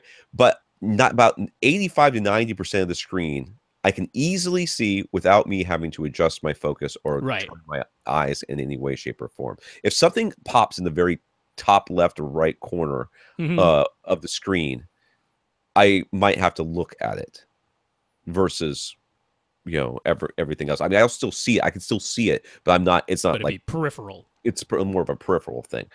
How much of this 165-inch screen is peripheral for you? Because that is going to get old real quick. Sometimes this happens, right? When you're first looking at it's so cool. It fills my whole field of view. Yeah. But when you actually go to watch a movie like that, it's frustrating. It's annoying. Yeah, it's too much. Right. You suddenly realize that they tend to block or frame the shots.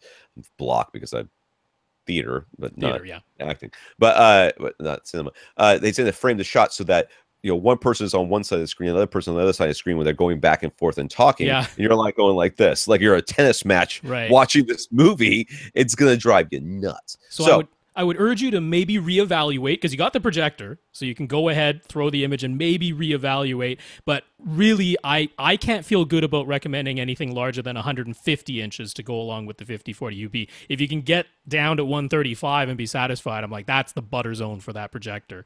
So I'm just putting it out there because I want to give the advice that I would want to receive. So I mean, he might be able to return the projector if he really wants 165. What projector should he get? I mean, he'd end up having to keep the price at the same price or lower. You'd have to end up giving up all the wide color gamut and 4K compatibility, because you'd go to like the 3700 or something like Canon. Right. It can do it, but then it's just straight 1080p. 1080p, there's right. nothing extra about it. So it's a little loud. But it's right next to a ceiling fan anyway, so maybe it's going to be loud. It'd be unfortunate. I'm saying reevaluate, because I think you might discover 165 is actually larger than you'd genuinely like to live with for every. It's going to be your only display, so you got to be really happy with it. Yeah. Oh, and you can't get motion sickness if your display is too big.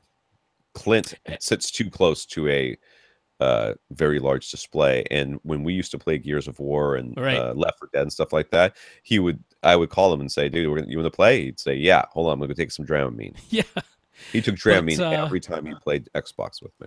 Between Elite Screens and Silver Ticket, I don't think you have to look further. I mean, you're not going to find something in the same price range that's any better than the offerings from those two. So, if you were looking for a very specific type of screen or masking or something like that, I might point you towards Seymour AV, something like that. Sure. But you're just looking for a fixed frame screen, this is the way to go. Fixed frame, and these two companies, they're just so inexpensive and good quality. It's hard to go anywhere else.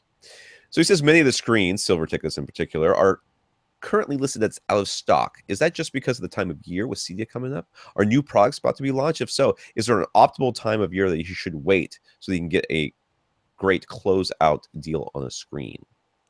Silver Ticket just has all their stuff manufactured in China, so they get them in boat containers, and when that container is empty, they got to wait for the next container, and they're just in between containers at the moment. We don't actually know that, but that's what we think, because we know a lot of manufacturers that mysteriously have lots of stuff, and then they run out, and like 2 months later, suddenly they have lots of stuff again. It's not like they build a backlog. If they could build them on demand, they would. But what happens is nobody gets nothing for 3 months, and then all of a sudden everybody gets everything. Yeah, that probably showed up off a ship from China.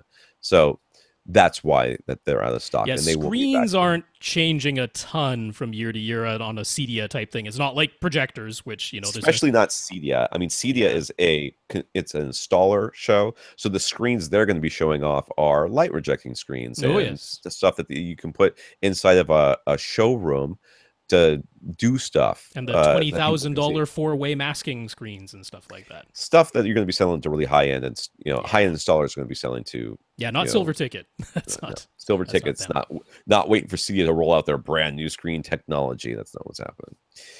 So, would the light output be different if you place the projector as close to the screen as possible and uses the lens's widest setting versus placing the projector farther back and using the telephoto end of the lens zoom range? Yes.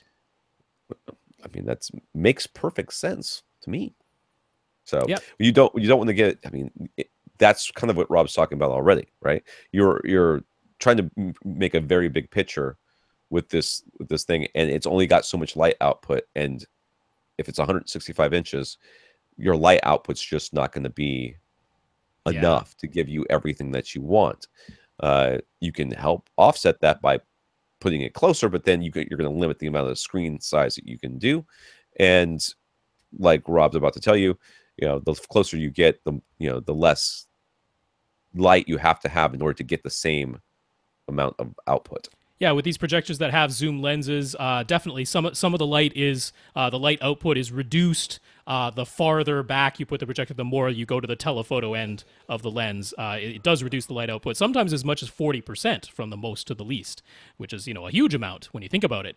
These days, most of the time, even with these long 2-to-1 zoom lenses like the Epson has, it's about a quarter. So you lose about a quarter of the light if you put it as far back. So screen size stays the same, but you have the projector as close as it can be to create given screen size, and then as far as it can be to create given screen size.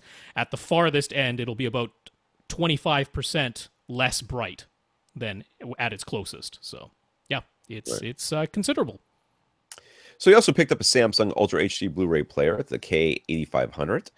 If he's playing a 1080p disc, though, should he have the player do the 4K upscaling, or should his projector handle that? And what settings would you have to change to make either of those things happen? Now, I'll address it from a more overall standpoint. Mm-hmm. And I'm sure you looked at the manual. I did not have a chance to look at the manual. I did. But, so what you generally want to do is have your up conversion done at the place where it's done the best. Okay, whatever scaling that you're going to do, you should have it be done by the thing that has the best scalers. So where would that be? Well, you're going to have to kind of do a little bit of research, generally speaking. You're going to look at reviews of the source, reviews of your receiver, if it has upscaling capability, which almost all the time, that's not going to be a good idea. And then reviews of the display, whatever your display might be, to see what scaler it has.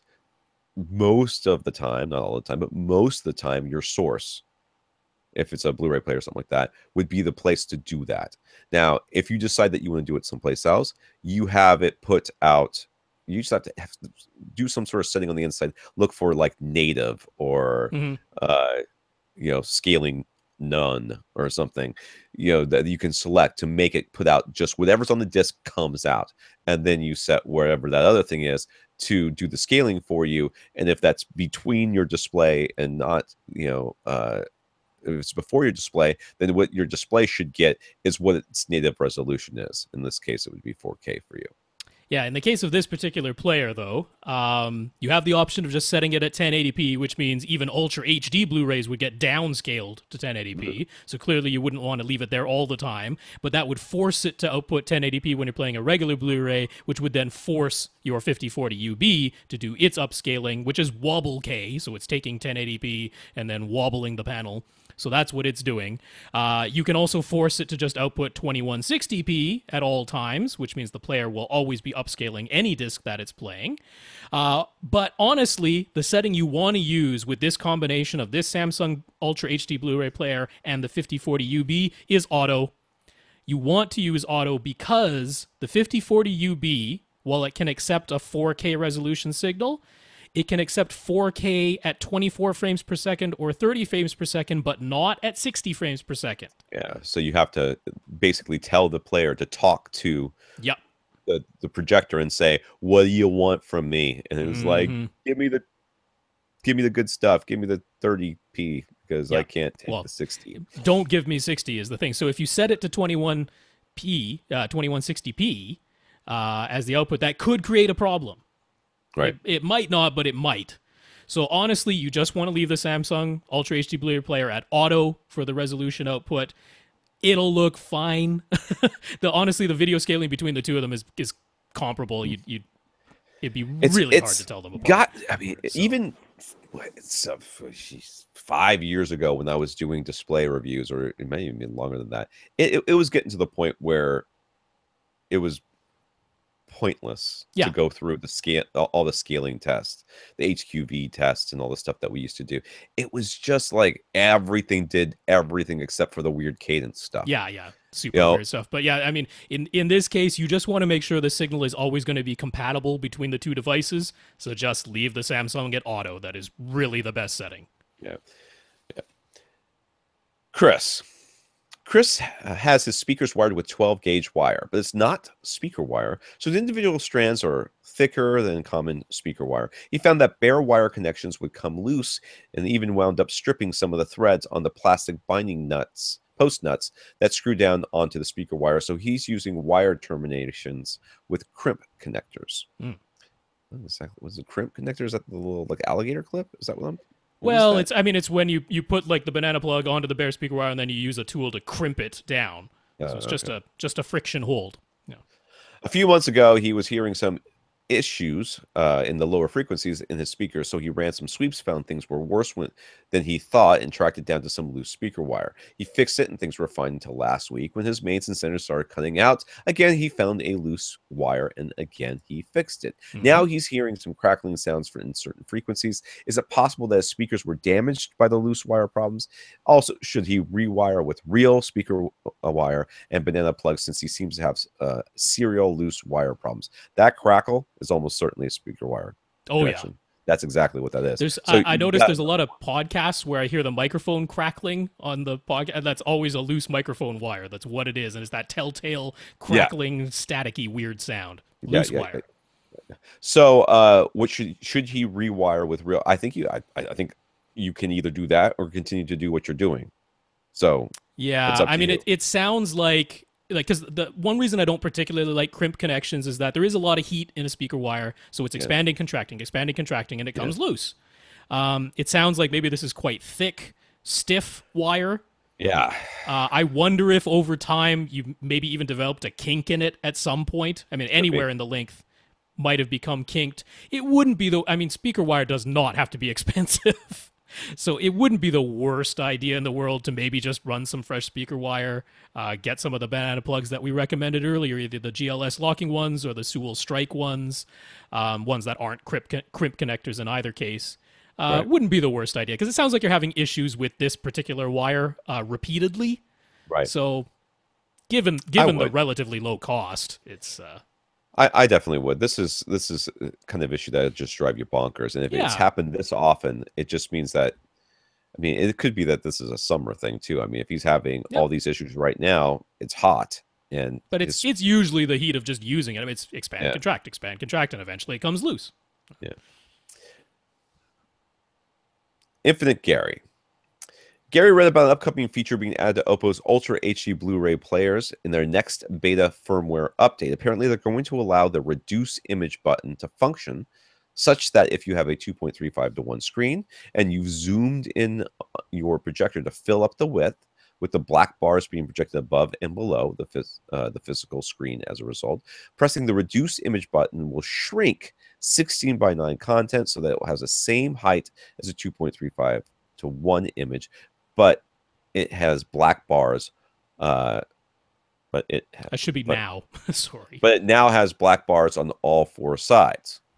But the black bars on the top will be projected off the screen. Black bars to the side will be projected on the screen. That's right. Yeah.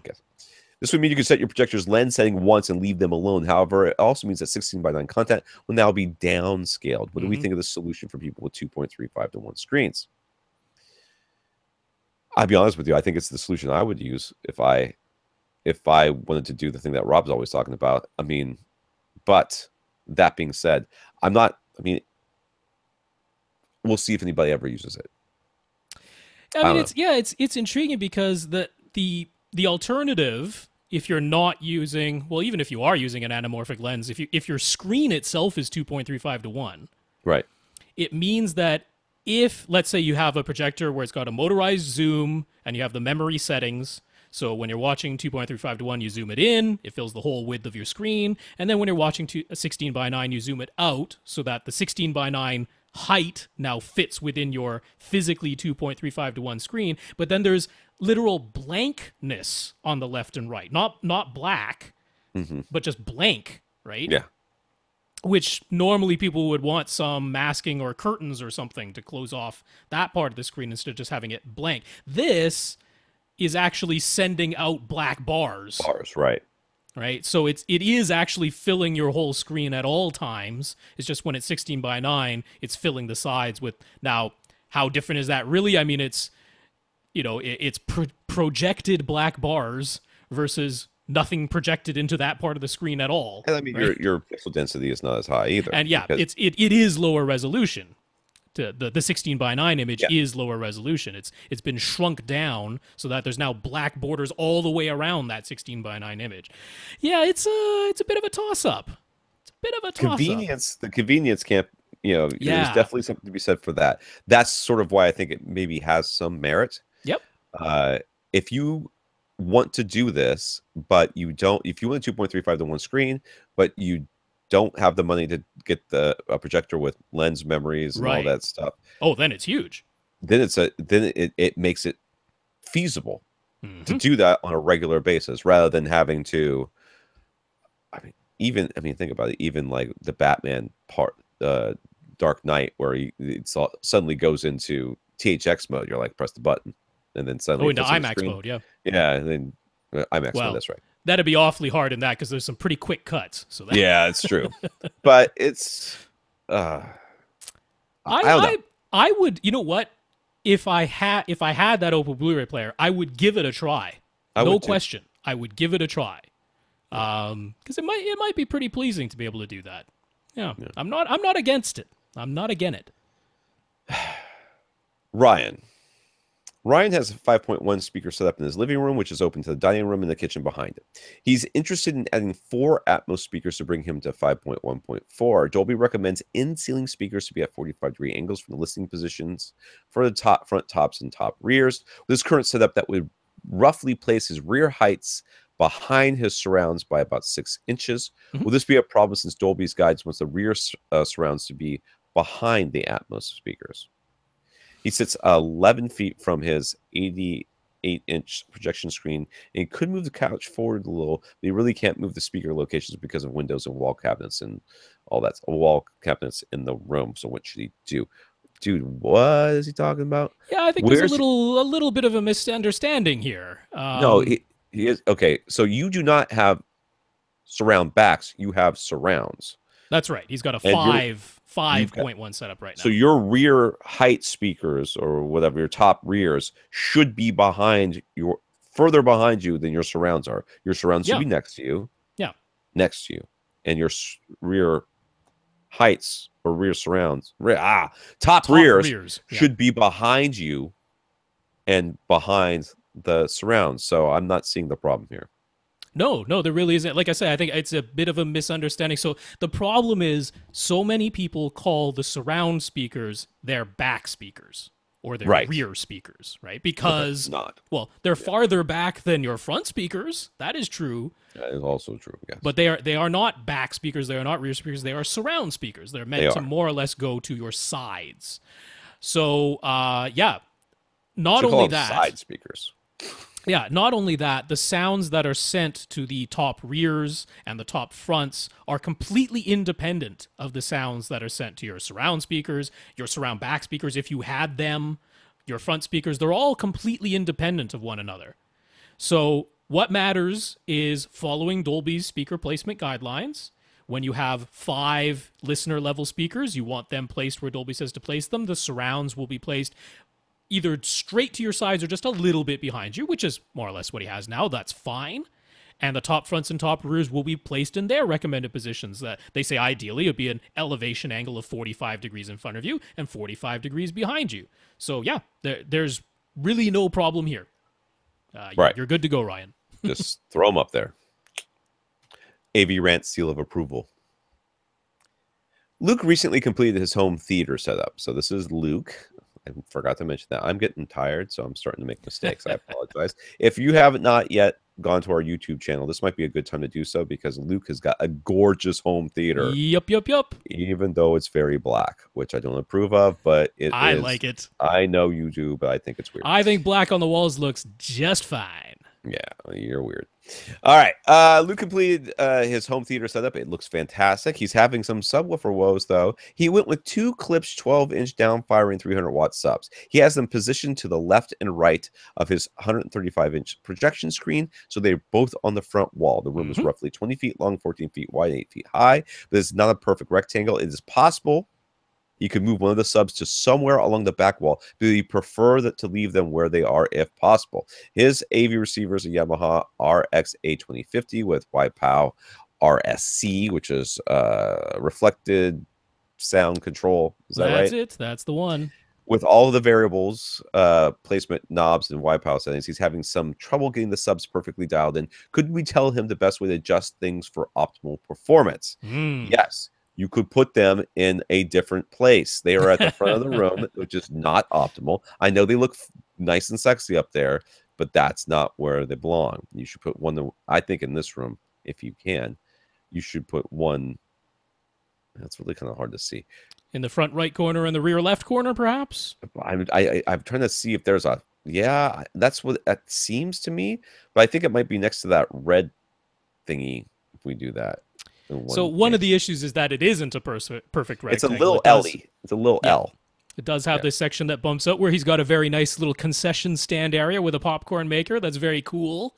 I like that a lot. But yeah, it isn't a perfect rectangle. So the straight, put one on your front wall, one in your back wall isn't necessarily going to result in ideal right away. You could put one in the front of your room, like a little bit, right next to your center channel, and then put one in the back of your room behind you, like a little bit to the other side of where the center channel would be, and I think that would be fine. But he doesn't want to do that. Okay, right. That's not what's going to happen. The solution to this problem that will be as easy as what is basically just moving a speaker around, a couple of speakers around, and your bass will get better because of it. You don't want to do, and that's fine. I'm not going to try to tell you that you're a bad person. This is what you want. This is what we're going to do. So what are you going to do? You are going to do the thing that we always talk about whenever, and this is the thing we're doing the video tutorial about with SVS subs, except you don't have an oddly shaped or a extra large room.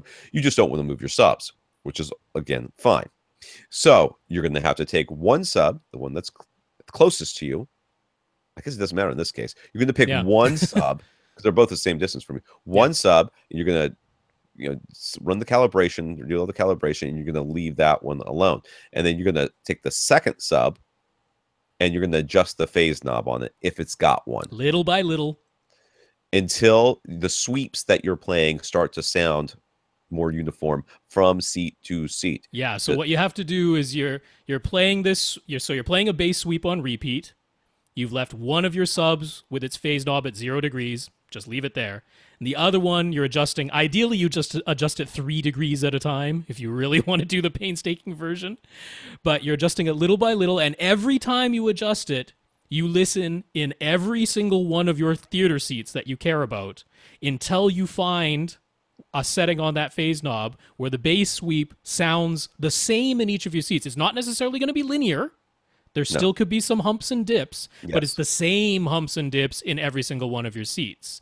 Now, I'm going to suggest doing something before going into all of that, just in case he hasn't done it, which is one of the things I really don't like about Yamaha's dual subwoofer solution is they give you the option of setting it as a left and right sub or a front and back sub.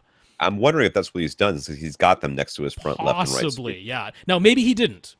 But if you did, if you set your subs, if you said, I got 2 subs, and they're on the left and the right, so I set them as left and right subs, which makes complete sense. Of course it does. That's very logical.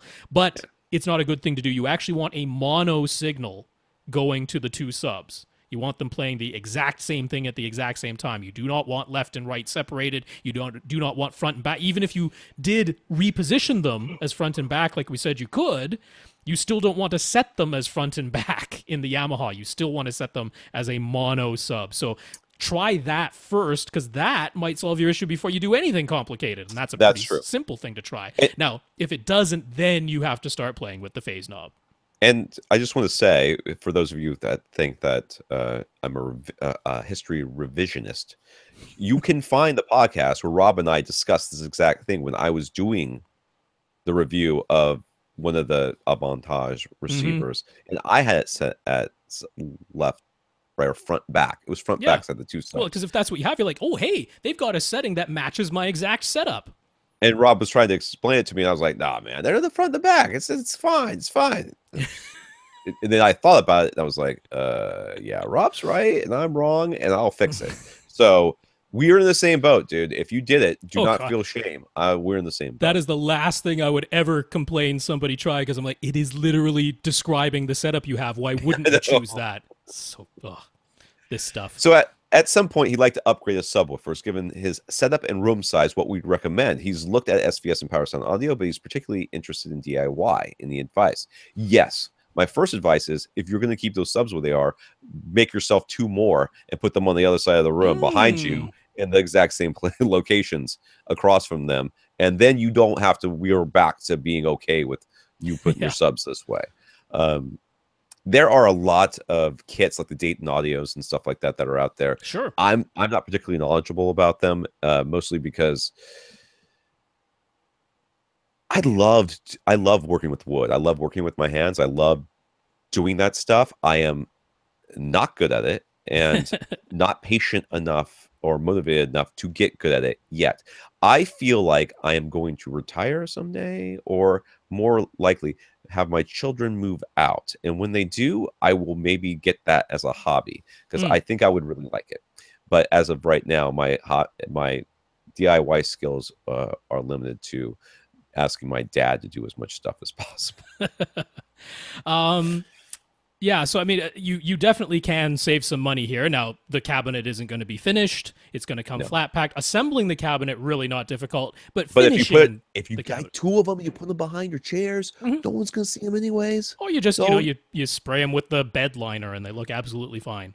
Just black textured. Define fine. I mean, it's they look black. I mean, all these walls are black. All these walls are black. They're going to blend right in. They don't need to be fancy looking. Unfortunately, I hate to say it, but bed liner is very accurate to whatever that texture is that you get on a lot of speakers. Oh yeah, it's basically what it is. So the finishing, it doesn't have to be. I wouldn't leave it as bare MDF. That would look weird. But it doesn't have to be complicated finish. So my main suggestion, especially if this is like kind of the first time you're building a DIY subwoofer, not that I've done it myself, but just going by the education I've had from other sources and that, stick with a sealed design, because trying to do a DIY ported design is far more complicated. It'll function, of course, but getting the tuning all correct for the right driver, the right amp, in the right enclosure with the right amount of stuffing and the right port tube length and all that stuff, it's a lot to deal with, whereas a sealed one is pretty straightforward, right? You get the correct cubic footage for the driver that you're buying, and most of the drivers will tell you what kind of cubic footage works best with a sealed enclosure, and it's pretty darn straightforward. So DIY Sound Group, Dayton drivers over at Parts Express. Now, a great one for your size room, because you're only dealing with 2,200 cubic feet. So this is a medium-sized room. A sealed sub will sound great in here. Output isn't really your concern. So one of the 12-inch Dayton drivers, they have their reference series or their Ultimax series. Choose whichever one, doesn't really matter. But DIY Sound Group has a flat pack kit, some 3/4-inch thick MDF panels all ready to go. All the dado joints are already drilled out for you and everything. Just got to glue it together. A 2 cubic foot internal sealed box. It's pretty dead simple. You can choose to put a plate amplifier on the back. They suggest a 500-watt plate amplifier. Dayton has those. You can get that from Parts Express as well. So you would require you to cut out the hole for the plate amplifier on the back of the thing. If you want, you can just put some binding posts on the back and have an external amplifier. You can get a Behringer iNuke, something like that.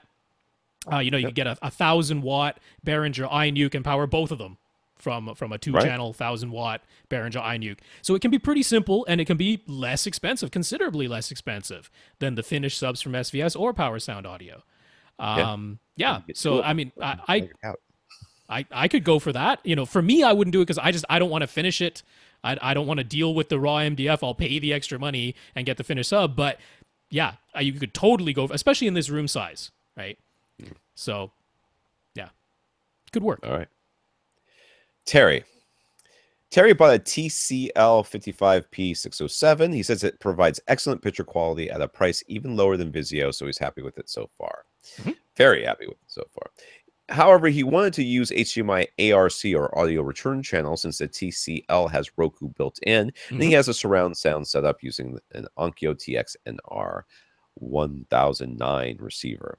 He knew the basics, that only one of TCL's HDMI inputs offers ARC, audio return channel, and that only the primary HDMI output of his Onkyo offers ARC. So he carefully wired things together using the proper ports. Let's take a quick break here to mention that audio return channel allows the display to send audio back down the HDMI. Usually the HDMI cable you think of as a one-way street. It goes from the receiver, for the source to the receiver, and then the second one goes from the receiver to the display. Okay. And the receiver display, it sends video and sometimes audio, depending on how you're running your setup. But it doesn't necessarily go the other direction, doesn't usually go the other direction. Audio return channel can. What it means is that the display, if it has something going on inside there, which nowadays there's lots of, especially this one, which has Roku built in, they have apps and stuff, you can send the audio back down that same HDMI cable to the receiver. Mm-hmm. And that's what he's trying to implement here. Okay. It didn't work right away. So he wound up having to call Onkyo tech support. They walked him through having to turn on something Onkyo calls RIHD, which is their name for HDMI CEC. Yeah. It still didn't work, so he scoured the TCL setup menus, and buried in one of their selections were adjustments for its version of CEC, HDMI CEC, which one of which was to turn ARC, or audio return channel, on. Yeah. Why is making ARC function so ridiculously complicated and confusing? Shouldn't it be possible to have a simple message pop up when you connect the two ARC ports together, asking the user if they want to use ARC? Wouldn't that be a world? That is totally not the easy way to do that. Okay, first of all, do you understand how many times we would have to answer the "what do I do" when it tells me and it asks me if I want do I want it on or do I want it off? What do we want? And that's exactly what they were trying to get away from. Now, they don't want to have to deal with those customer service support complaints. Why they bury it in here? My guess is that HDMI CEC is basically the two devices talking to each other in order to know their states and all this other stuff. It makes sense that within that functionality is where ARC would live. That just makes sense. But I mean, to me at least, if you're not a technical person, how on earth would you know that? I mean, you're not even going to know what HDMI CEC stands for. That's a bunch of alphabet soup. First of all, nobody's even calling it that. They don't call it that. They call it they brand it something else, something like that, or smart. Samsung calls it AnyNet Plus. I mean, God, that's just the worst. AnyNet Plus is just like I didn't know what that meant. LG's is what SimpLink, right? Oh, Link. Whenever you say Link, I'm guessing it's HDMI. Well, sure, but I mean, if you're non-technical, how on earth would you know that? Dude, I understand. No, you're right. I'm not saying you're right. I'm saying that. How long have we had this podcast? How long have you been on this podcast with me? How about that? Yeah, 5 years, I guess, something like that. About like that, right? How many times have we got asked about ARC? Yeah, not that often, really. And that's the other thing. I mean, the vast majority of people don't have an AV receiver with surround sound. Yeah. Now, where there's going to be more common would be a sound bar, maybe, because quite a few sound bars now have HDMI connections and use the audio return channel. So and those people who are doing those sorts of things a lot of times have the same brand. Yeah. But the vast majority of people just use the TV's built-in speakers. So that's kind of why the default is to have it turned off so that it's not doing weird stuff between the sources and the display. Yeah. And they're kind of like, well, for the few people who actually need it, maybe they'll dig through the manual like you did and find the thing. Yeah. But yeah, I mean, it is dumb. Of course, this should be more user-friendly. This is supposed to be consumer electronics, right? Of course it should be better than it is, but HDMI is a bag of hurt. I think that's what they think consumer electronics means. Like, we sell it to them, and then they use it up, and then they buy some more. Yeah, pretty much. And that's what I think that's the consume part for them. Yeah. I don't think it's that we are customers that need servicing or devices that make sense. I mean, can we all agree that the PlayStation's menus, and really the Xbox menus aren't that much better, but the PlayStation, especially the PlayStation 3 menus, were just like an exercise in stupidity. Like, you had 3 different places that you could make video setting adjustments on that thing. At least 2 places for audio that I can think of off the top of my head. Right? Insane menu structure. And they're like, this is a game system supposedly for children. At least yes, we may all be buying them for our kids, and then we buy Grand Theft Auto 5 at the same time, so we really know who we're buying it for. But honestly, that menu system's stupid, like crazy, and we're really surprised that audio return channel is hard to do. I mean, first of all, has anybody ever found a use for the Ethernet built-in stuff that they're supposed to do? Yeah. That's a thing that exists in HDMI. HDMI with Ethernet, yeah. The Ethernet, that's really not been done. Supposed to be everything that you plug into with an HDMI cable should all have access to the internet from whatever device connected to it has access to the internet. Should all work. Never. Nope, never really been done. Never done. It's stupidly stupid. So yeah, this is just another instance of HDMI sucking. So welcome to I guess, when did HDMI come out? 2000. Monty is No, looking we didn't get a second question there. There's a second question? Yep. Oh, I'm sorry. We've been warning people for ages to always turn HDMI CEC off, and he agrees with us since it has caused him issues in the past. Yeah. But ARC apparently requires CEC to be on. So why? I already answered that. I think I know why. And why can't manufacturers come up with a better and more straightforward way to implement ARC? So first of all, there's no monetary motivation behind that. There are some, like my Marantz AV receiver, ARC is actually separate from HDMI CEC. Okay. So it is possible to implement them as separate things, but the main reason they typically require you to turn HDMI CEC on is because, let's say you activate your TCL Roku TV's built-in Netflix app. Okay. What they want to have happen is that you hit the Netflix button, it goes to the Netflix app, and because of HDMI CEC, the TV automatically sends a signal to your AV receiver to turn the AV receiver to the TV input. And on a lot of AV receivers, the TV input, which is what is the name for the audio return channel, is not actually an input you can manually select. A lot of them are set up so that it only auto-selects that when it receives an audio return channel signal. So for that bi-directional signal stuff to work, for it to sense that it's supposed to go to the TV input, HDMI CEC has to be active for that to work. So it really depends on if your AV receiver has a manual way for you to activate the ARC input or not. If it doesn't, then it's relying on HDMI CEC to send it the signal so it knows to go to the correct input. That's the why. It's a stupid why, but that's the why. Why isn't it simpler and easier to implement? Why isn't all of HDMI better? The whole thing is bad. I know. It's all because it's all copy protection. That's really all they cared about. It is copy protection. That is what HDMI is about. Yep. HDMI has never been about consumer level performance. Yeah. Well, not even performance, convenience.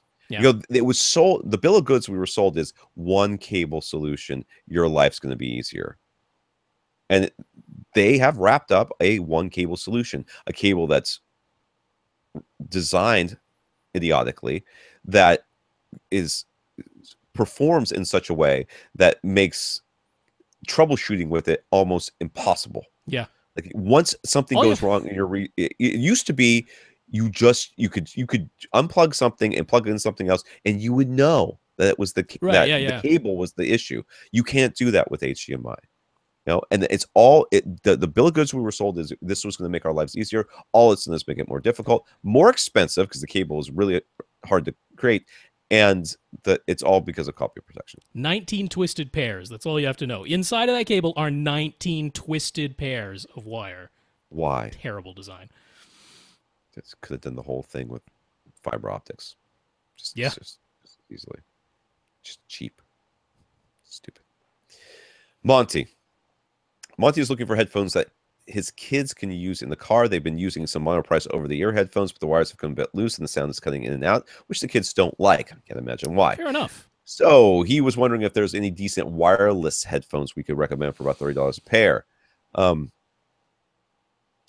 Okay, so the car I currently drive is a 2003 Honda Pilot. It was the first generation Honda Pilot. My parents tested the car, loved the car, and bought the car. My brother's autistic. I've mentioned that about 100 billion times on this.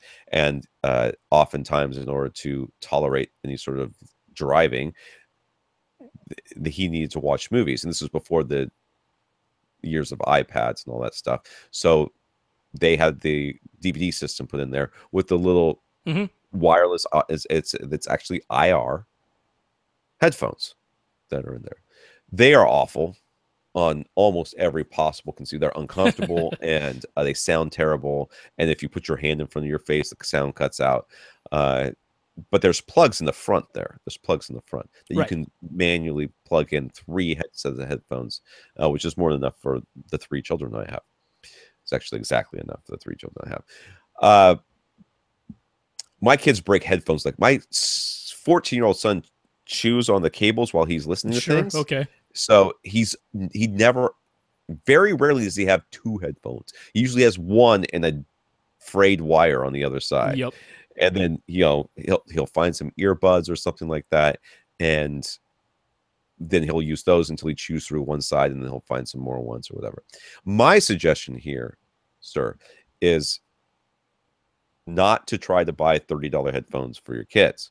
My suggestion is to go to like Target or Walmart and go find some earbuds or cheap headphones. What about like the Koss Porta Pros? Those are good sounding. Those are the on ears. Those have the lifetime warranty. Which are those? I've never heard of those. Oh, those are like, well, yeah, the Koss Porta Pros are like, what would you call them? They're like legendary because they give you this crazy lifetime warranty where they'll just keep replacing them. Like that's about the only thing. That's about the only thing I would suggest. Then I mean, because with me, what we did is cheap, they sound decent, and they keep replacing them when they break. We bought like a dozen pairs of headphones. Yeah, that they're just like earbuds and stuff like that. And my son were like, "Oh, they don't really sound that good." I'm like, "You stop chewing on them." And I have given them all decent headphones at one point or the other, and they've destroyed every single one of them. So the other thing I did too one Christmas was Santa gave them all like entry level $20 over ear plastic Sennheiser headphones, which they loved, and they sounded pretty decent. But they don't hold up to a lot of abuse. So how abusive are your children? Because that would be a very, very good option, I think, for them as well.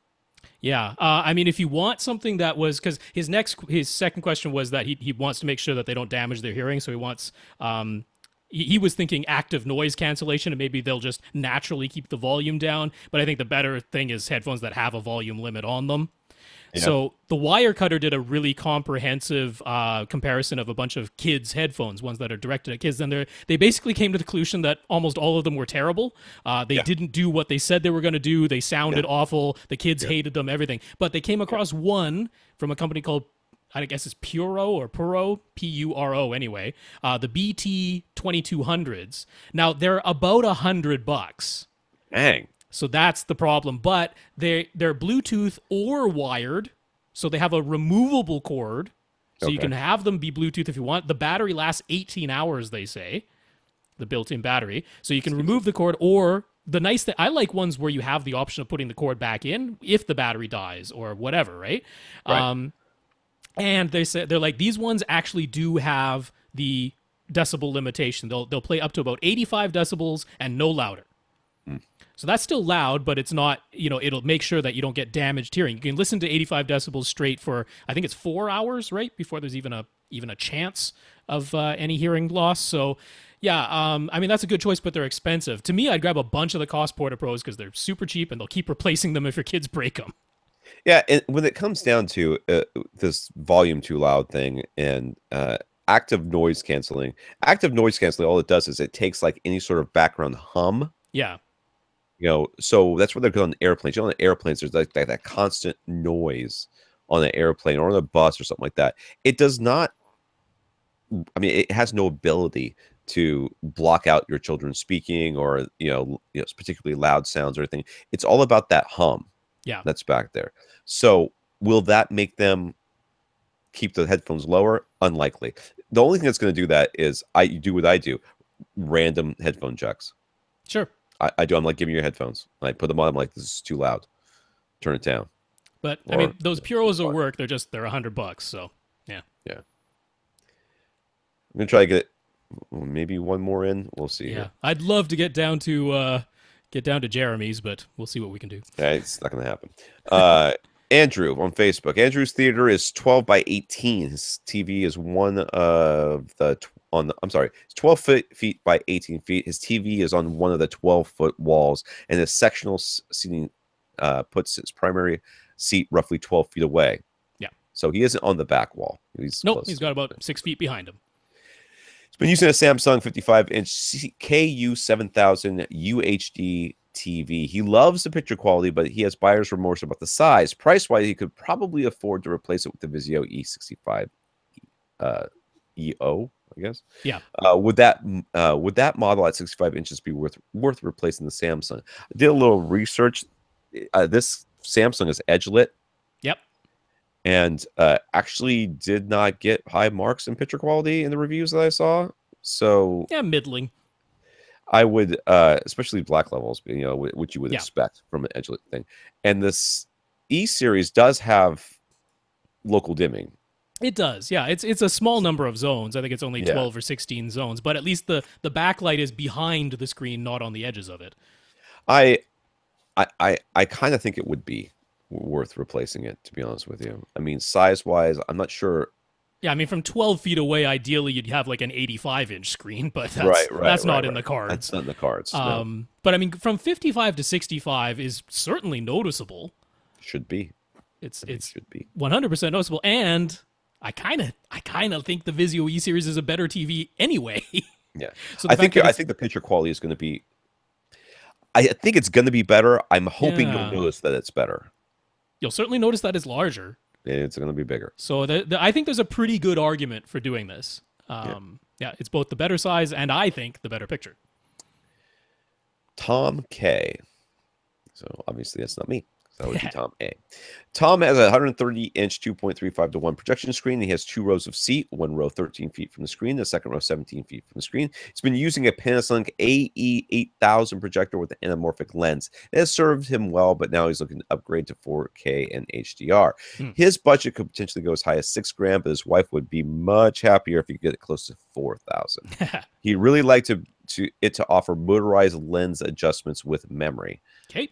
All of that has led him to consider the Epson 5040 UB, but clearly there's the expectation that they'll soon be announcing a new model to replace the 5040. So should he wait to see what Epson might improve with the new model? I mean, at this point, absolutely wait for Cedia. See what they say. I would wait for Cedia. I would not wait for CES. No. I would wait for Cedia. But I mean, Cedia is a month away, and it's not as though you're without a projector right now. Right. So I'd certainly at least say what they have on offer might be barely anything new. At which point you go, all right, the 5040 is going to go on clearance in a month, so I'll pick it up at a great price. Or you find out, hey, there's something really worthwhile in the 5050 UB or whatever the model number ends up being. And since Cedia is quite close, wait 1 month at this point. I agree. So he's fairly sure he'd be fine with Wobble K as far as 4K compatibility goes. But if he stretches it to the upper range of his budget, are there any genuine 4K options that he could be considering? No. Do not stretch it to the up. Did you hear what your wife said? She said $4,000. Do not come to me, sir, and try to get me to tell you to spend $8,000 on a. You can get Rob to do that for you. You should spend $4,000 or less. I mean, there's the DLPs, which are still kind of Wobble K. I mean, the DLPs genuinely have 8 million unique pixels, but they're starting with 4 million and then wobbling to get to 8. The ones like the Epsons and the JVCs are a 1080p panel to start, so they're starting with 2 million and wobbling to get to 4. So the DLPs technically have the higher resolution, but they actually have worse black levels, like at this price range. They have worse black levels than the Epsons or the JVCs. So I'd just go for the Epson or JVC Wobble K. That's what I would do at this price point for sure. I mean, who knows? Maybe Sony will bring something down, but right now their least expensive genuine 4K is still $9,000. So. Right. So he's mostly concerned with getting a good implementation of HDR with great black levels. So what do we think? Is Epson still the way to go? I think that you should ask us in a month after CES. I mean, I'm so tempted to say that I really... So we know JVC is going to be announcing some new models. Yeah. The 5070, which has a retail price of $7,000, but right now you can find places that are selling it for $5,500. Right? So there's a 4070, there's a 4070 or a 4020, a 5020, and a 6020 and a 620. There's no reason to get the 620 because the 620 and the 520 are the same projector, just hand selected parts in the 620. But the 420 doesn't have the DCI wide color filter in it, and the 520 does. So the JVC 520 is like, is it 520 or 5020? Because you keep alternating. It's 520. So it's the RS 520. There's also a sister model called the X770. So that's where I was getting the 70 from. Sorry, late in the podcast, I'm starting to mix up. It is, but it's all right. 520, RS 520, JVC RS 520. That's like the butter projector. So when it goes on clearance, it's gonna hit $4,500. That's a given, because all the previous JVCs of the same model have hit $4,500 when the new model comes out. Right. $4,500 for the RS 520. Ooh, is that attractive? Like, that's if I was getting a projector and I had between $4,000 and $6,000 to spend, $4,500. I bet you could get your wife to agree to $4,500 because that's not so much above $4,000. You talk about wanting the best black levels, that's got the best black levels. You talk about HDR looking as good as it can on a projector, that's the one. So I'm like, wait for Cedia, the new JVCs get announced, then you grab an RS 520 on clearance. That's what I would do. I agree. But definitely only spent $4,000. Yeah. Jeremy's dad tried out Magnapan's MMC speakers, and he's become a big fan. He's planning on purchasing a pair of Magnapan 1.7i's or 3.7i speakers for use in a 2-channel system. It might actually be surround sound, given the processor he was looking at. So, but it's a pair of the large Magnapan towers. That's right. We know that. Yeah. So Jeremy's dad had initially planned on using a NAD M17 surround sound preamp and a separate 2-channel amplifier, but now he's having second thoughts after hearing Jeremy's Denon AVR X4300H. What did he hear? I know, right? With what speakers? What did he hear? What did he hear? I don't understand, but whatever. If his dad were to get a Denon receiver, would it have any issues powering the Magnapan speakers all by itself? It would have no problems whatsoever, as long as you didn't turn it up very loud at all. Right. Like, it would have to be super quiet, because I know I couldn't find anything on the 3.7s because I ran out of time, but the 1.7s dip into 2 ohms. They do. They're 4 ohms nominal, and because they're 4 ohms nominal, if you took the sensitivity rating at what is normally into an 8 ohm load, so normally it's 1 watt into an 8 ohm load from 1 meter away, but because they're a 4 ohm nominal and dip down to 2 ohms, the sensitivity number actually needs to be adjusted so that it's similar to other speakers. It's like 82 dB efficient. Compared to most other speakers. So basically with 1 watt of power going into them, they're only producing about 82 dB from 1 meter away. We don't know how far away your dad is sitting. This would not be a good match. It wouldn't be my top recommendation, but here is something to be well aware of. That NAD M17 surround sound processor, so it's a 7-channel surround processor, it doesn't do Atmos or anything. Yeah. It's $5,500. That's a real expensive. And that's just the processor. preamp. He was going to get separate amps. It has to get separate amps to go. It doesn't have any amps built in. Right. But it does sound like he's doing 2-channel because he's only buying a surround sound. I mean, he's only buying a 2-channel amplifier. So I don't maybe know why he already has other amps or something. Maybe. You could get, okay, so first of all, let's say he's not going to do 9 or 11 speaker Atmos. Let's say it's 7 speakers or fewer. So you start, or it could be 2, but you start by getting a Denon X3300, right? You don't need the 4300 if you're not going to do 9 or 11 speakers. You can get the X3300, which can do 7 speaker processing, but it still has Odyssey Multi-Q XT32 with sub-EQ HT. That's sort of the important thing. It's $500 at Accessories for Less right now, okay? So you saved $5,000 on the preamp portion of this setup. That will buy you some very nice amplifiers that can connect to the X3300, which has a full set of pre-outs. Now, I would point you straight away to the monoprice monolith amplifiers, which are built by ATI. $1,000 will get you the 2-channel version. Let's say he's powering a 5-channel system with this. All right, that's $1,300. All 7 speakers, doing 7-speaker setup, that's $1,500 for the monoprice monolith amplifier, which will absolutely power the Magnaband speakers, no problem. So let's say he went for all 7 channels of amplification and the X3300. That's $2,000. You saved $3,500 over just the NAD preamp alone, not even the external amplifiers he was going to buy. This to me is a very easy decision. Yeah. Okay. So let's finish the question so that I can start getting mad. Are there any advantages to using the NAD separates over a DIN receiver? No. So let's go back up. Well, I mean, the NAD separates over a DIN receiver is the NAD has a separate amplifier section that can actually handle. Hopefully, I don't actually look at that. Whatever, he didn't tell us what 2-channel amplifier is going to use, so he might be getting some. NAD also offers like Class D amplification too. Oh yeah. I assume it was going to be a NAD amplifier to go with the NAD preamp. Yeah. But we don't know. Not so for certain, I mean, So we assume that the advantages of spending the $5,500 plus whatever you're going to spend on the amplifier. Yeah. Over the receiver is that it would actually be able to power the speakers, which the receiver by itself cannot. But let's go back up to after hearing your receiver. I don't know what he heard. Right. Was it connected to the MMCs? Could have been. Or was it connected to your speakers, Jeremy's speakers? But the receivers shouldn't have a sonic signature at all. I mean, what you maybe talk about is like, I don't hear any hissing. I don't hear any of this. I don't hear any of that, which he may have experienced the last time he bought speakers. This is some dude's dad. It could have been an expectation as well. He's like, this is a mass market receiver. I was expecting it to sound bad, and it sounds just as good as what I have already. That surprised me. It could be that.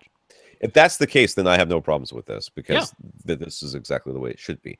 But there is absolutely no reason for you to spend all this extra money on NAD. NAD, okay, full disclosure, NAD hates me, like straight up.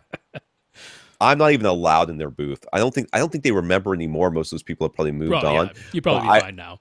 I wrote a couple articles where I was like, your products are dumb. That's essentially what I said, because they are. They're so dumb. They're just, they're overpriced. They don't do anything. And their explanation for not doing anything is because if we do too much, then the stuff we do will mess up the other stuff, and it'll be messed up because science.